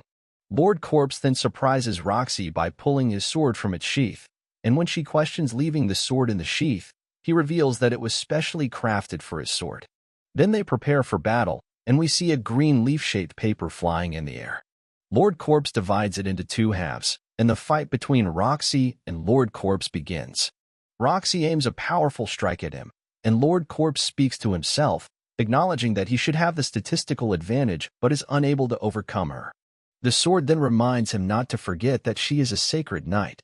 Roxy lands a hit on Lord Corpse and tells him she won't go easy on him. As Roxy attacks with her sword, Lord Corpse reflects on the technical skills gained from daily training. Roxy interrupts his thoughts and asks if he's daydreaming in the middle of the battle, causing a minor crack in his mask. Lord Corpse realizes that Roxy is targeting his mask. Roxy taunts him, saying that if he won't take this seriously, she'll laugh. She quickly attacks him, and Lord Corpse steps back. Roxy informs him that he can't win by just dodging her attacks. If he doesn't want to reveal his identity, he must take the battle seriously. Lord Corpse, acknowledging that he has no choice, prepares for the fight. A bright light emanates from his sword, surprising everyone, especially Roxy, who realizes that this sword technique belongs to the sacred sword. Lord Corpse explains that the sheath is specially crafted for his sword and enhances the techniques of the sacred sword. Roxy expresses astonishment that he can use such a technique without an actual sacred sword. Lord Corpse tells Roxy that he mentioned before that the sheath is made specifically for his sword and that, in reality, it is in addition to his weapon, enhancing the techniques of the sacred sword. Roxy remarks that if he has the skill to wield arts of this kind, he must have been a former sacred knight. However, Lord Corpse corrects her, stating that he is just an ordinary warrior. Lord Corpse then launches an attack on Roxy, and we see Roxy's friend, who is visibly frightened, as she realizes that Roxy is at risk of losing. Lord Corpse delivers a powerful blow to Roxy, causing her to step back. He tells her that he will win now. A surprise awaits Lord Corpse as he notices Roxy's necklace shaped like a butterfly, realizing it is made of that precious gem. Meanwhile, Roxy attacks him, striking his sword to send it flying upward. She informs him that she left an opening for her to attack, and Lord Corpse admits that he missed it. Roxy's friend then speaks up, stating that Lady Roxy will not lose to a dull blade like his. Roxy questions Lord Corpse, asking why he's holding back in the fight. Lord Corpse claims ignorance, which angers Roxy, and she asks him not to pretend to be foolish. She inquires if his sword skills and fighting style were learned from Sir Harem, as it is evident because he trained her during her journey to the city. Vite confirms that it is indeed the case, and Roxy wonders why he is not putting up a serious fight. Lord Corpse replies that he doesn't know what she's talking about, prompting Roxy's frustration. She then asks if his skills were influenced by Sir Harem, and Vite suggests that someone must have controlled him. He recalls the large monster with the same emblem as the salamander. Vite wonders to himself if Iris is behind all this. He then discusses with Mogan, mentioning that Mogan's detailed analysis using the camera was a bold and impressive idea. Vite is astonished by Mogan's incredible ability to explore and analyze matters simply by looking at them. Mogan reveals that he was raised by a highly educated family in science and technology, where his father was a talented researcher, just like him now. But she is not like me in intelligence because she is very smart, Vite tells Mogan. He explains that the cameras and artificial monsters were created using technology belonging to the city of Gallia. Vite suggests allowing Mogan's daughter to examine one of them might be a good idea. He proposes that when they go to that place, Mogan's daughter can come along to see for herself. Mogan becomes enraged, interpreting Vite's suggestion as an attempt to introduce him to Vite's daughter. In this moment, Vite is shocked and flustered, clarifying that it was not his intention at all. Mogan, in anger, declares that he will not allow Vite to meet his daughter, Rainy. Vite becomes more and more flustered, assuring Mogan that it was not what he meant. Mogan then shouts loudly that he will not permit Vite to meet his daughter Rainy, leaving Vite even more bewildered. Vite tries to explain that it wasn't his intention, but Mogan runs after him at high speed. The scene then shifts to Rainy, Mogan's daughter, who is questioned about Raffle by someone while she is in the lab preparing some chemical compounds. She tells her friend that rumors say Raffle locked himself in his room and is now studying the great philosopher's stone. Apparently, he went on a research trip to Tamborin before had his death. Rainy, excited, reveals a blue book, stating that it contains information about the philosopher's stone. She mentions that it is believed to have healing powers, but she clarifies that true healing comes only from God, and anything else can only be a contributing factor. Rainey explains that it also grants immense power to its owner but, in return, overpowers the mind and body. It has complete control over both. The scene then transitions to Vite, asleep on his pillow, looking up and thinking about something. He recalls the girl from Gallia talking about the field, and when he asked her what the field was, she explained that it's a level of power where the sacred dragon resides. If one can't reach it, they won't be able to fight it. However, if they push themselves too hard, they'll lose control entirely.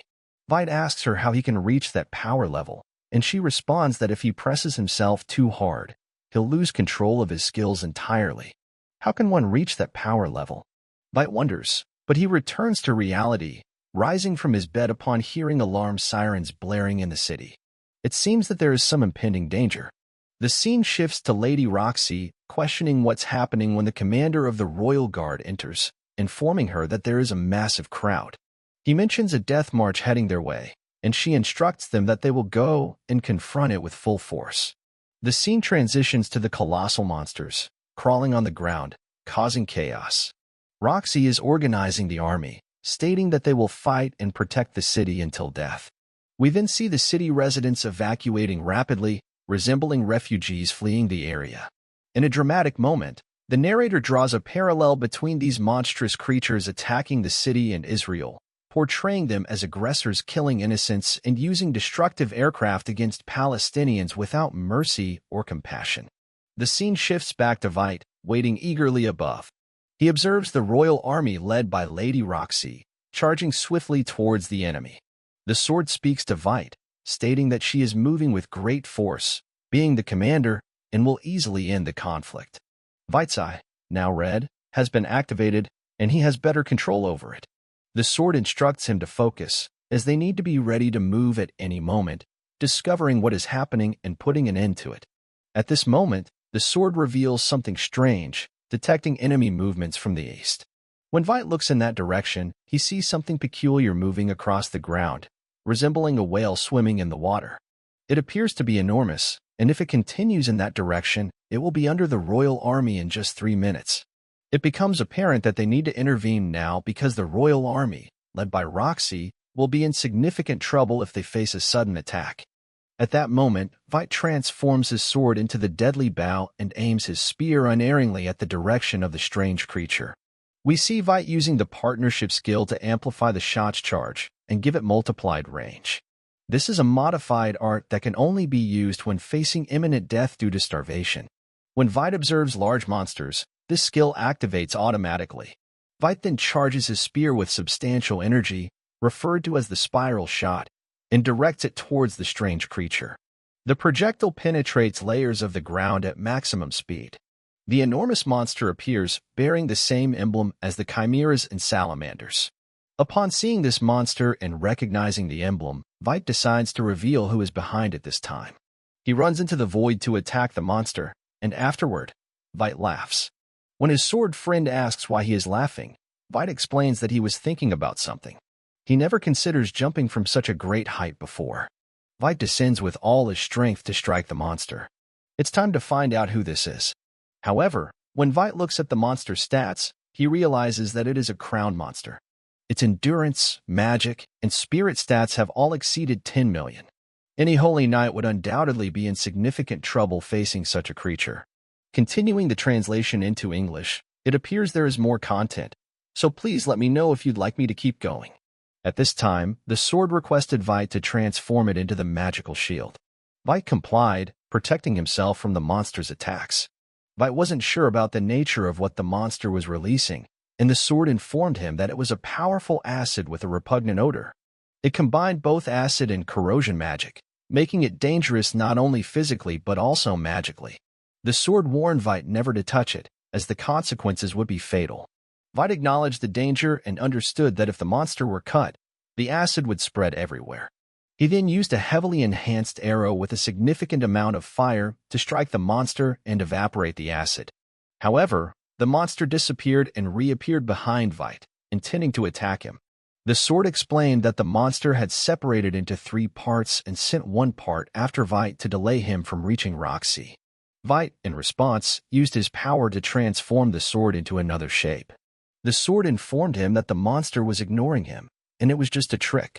Vite wasn't convinced, thinking no monster could perform such a feat. However, he realized that the monster had only one core. After moving underground, it would have to resurface, and when it did, Vite aimed to crush its core. Then Vite jumps towards the monster with his powerful sword, unleashing a shot of the blood orbital Terramugen, a highly charged projectile. The sword expresses concern as they haven't tested this before, but Vite assures it can penetrate any defense and reach the core rapidly. Vite fires this shot at the monster, activating his predatory skill, but he doesn't understand why it isn't affecting him. He managed to extract the monster's soul, yet nothing happens to him. Suddenly, a figure appears on a mountain, and Vite becomes tense because the person wears a mask similar to his, manipulating perception like his own mask. He thinks it might be Iris imitating him and rushes towards her to confirm. However, when Vite looks at the sword that the masked person carries, he finds it's a weapon from the deadly sins, the Black Pistol Sword. This makes it highly probable that this girl is Iris. At this moment, the sword understands that what happened to these monsters is a kind of magical shot that brings out latent power, leaving the essence intact. So, the core remains separate, and this is what the enemy, who duplicates endlessly, does. This formidable foe is a severe adversary for Vite. Suddenly, one of the monsters attacks Vite to kill him. Vite decides to counterattack by entering its body, fighting with immense ferocity. The sword informs him that if his stats suddenly rise, he might push his skills to work excessively.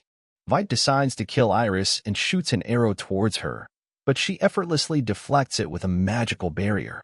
His sword warns him, saying, "Look at your stats. You've reached the highest level a human can achieve. Now, you must ascend to non-human levels like the Field A." In this critical moment, Vite realizes that his attacks are ineffective against this formidable force. His sword informs him that anyone who has reached Field A is immune to the attacks of anyone else. Despite Vite's attempts to attack the mysterious person, he proves to be incredibly powerful, effortlessly repelling Vite's assault. The malevolent figure taunts Vite, stating that he's wasting his time. The malevolent person then strikes Vite with his sword and unleashes successive magical spheres. Vite swiftly activates his magical shield, deflecting the attacks, but he falls to the ground, blood pouring from him. Acknowledging the strength of his opponent, Vite resolves not to wait but to be ready for death, no matter the cost. In this moment, he requests his predatory skill to grant him the strength he needs. His power increases significantly, entering Field A, terrifying the malevolent person. Vite expresses gratitude for meeting him, acknowledging that he wouldn't have reached this level of strength without encountering him.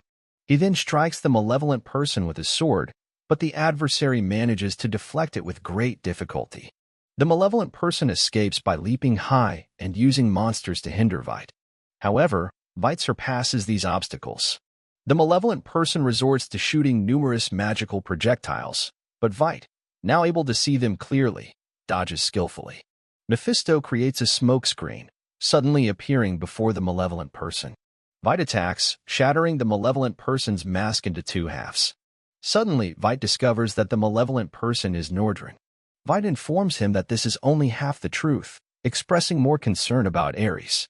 Without warning, Nordrin pulls out a small flute, whistles into it, and summons a large dragon in the sky heading west toward Lady Roxy.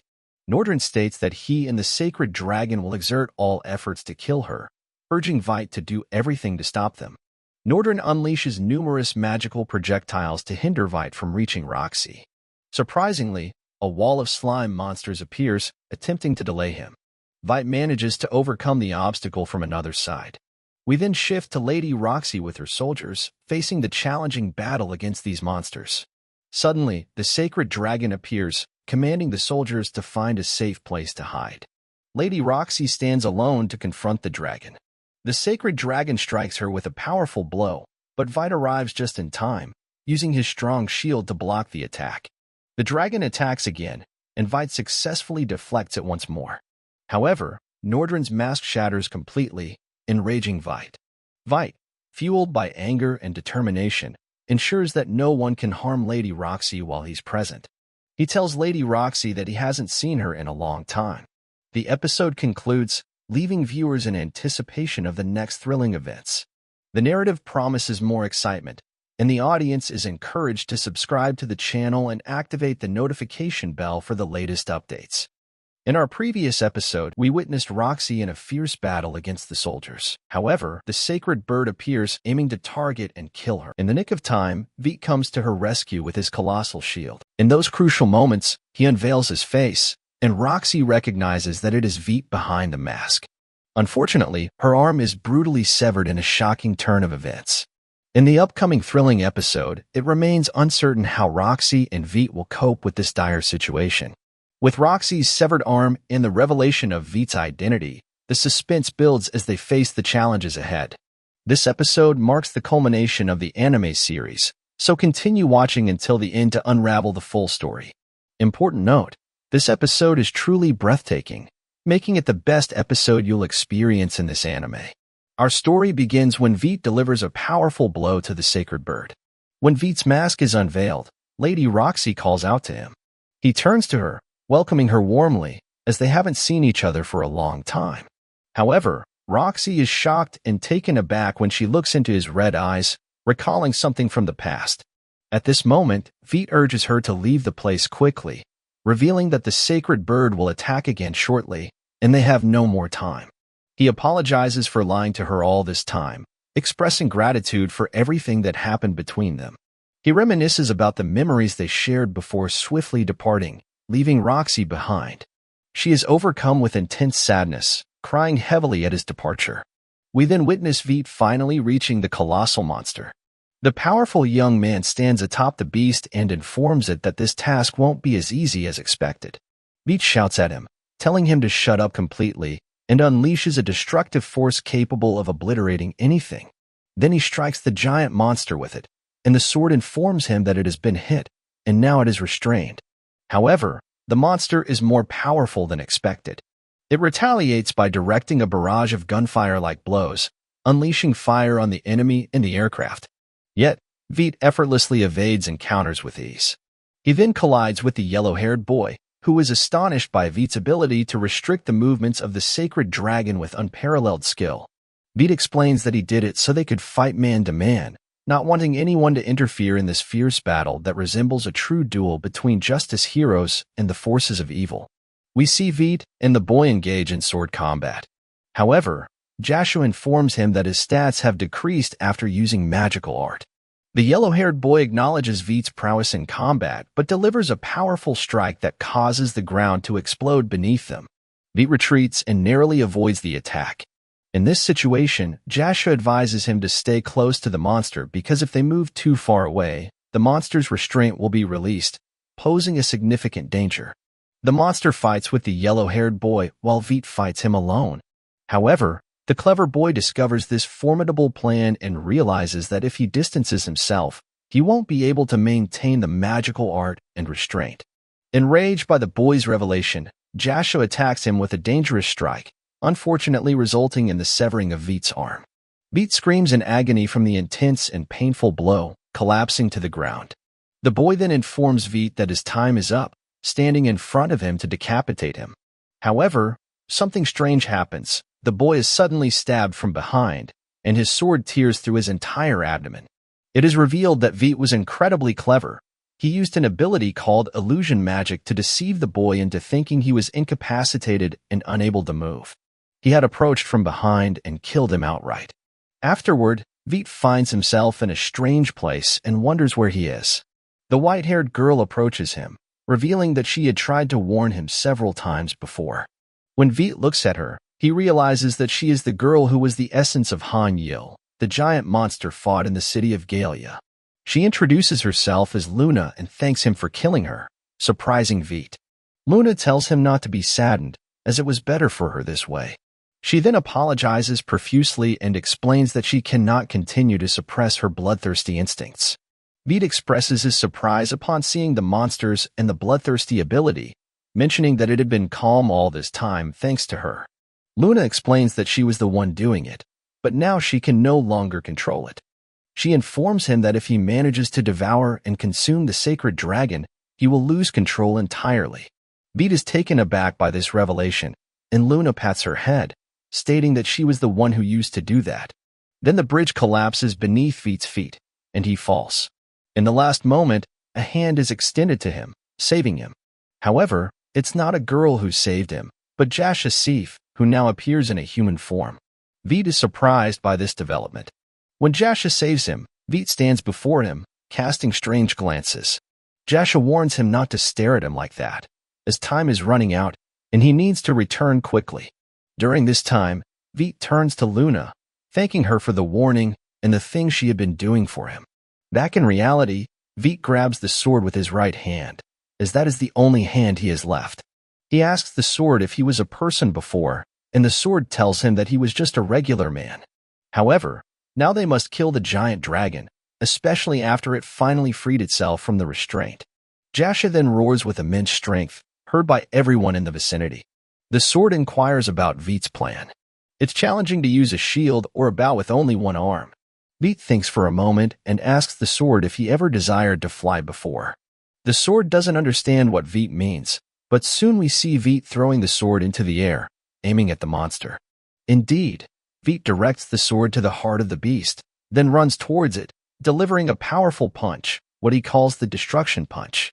The sword returns to him, and he scolds it for being thrown without permission. Angry, the sword demands Veet to recognize the monster's skill. Veet evaluates the monster's abilities, finding that all its levels are high, but it has a slight advantage in statistics. Veet tells the sword that in this world of superhuman strength, he doesn't trust numbers much. The sword asks him to identify the monster's skill, and Veet discovers that it excels slightly in the field of non-human power.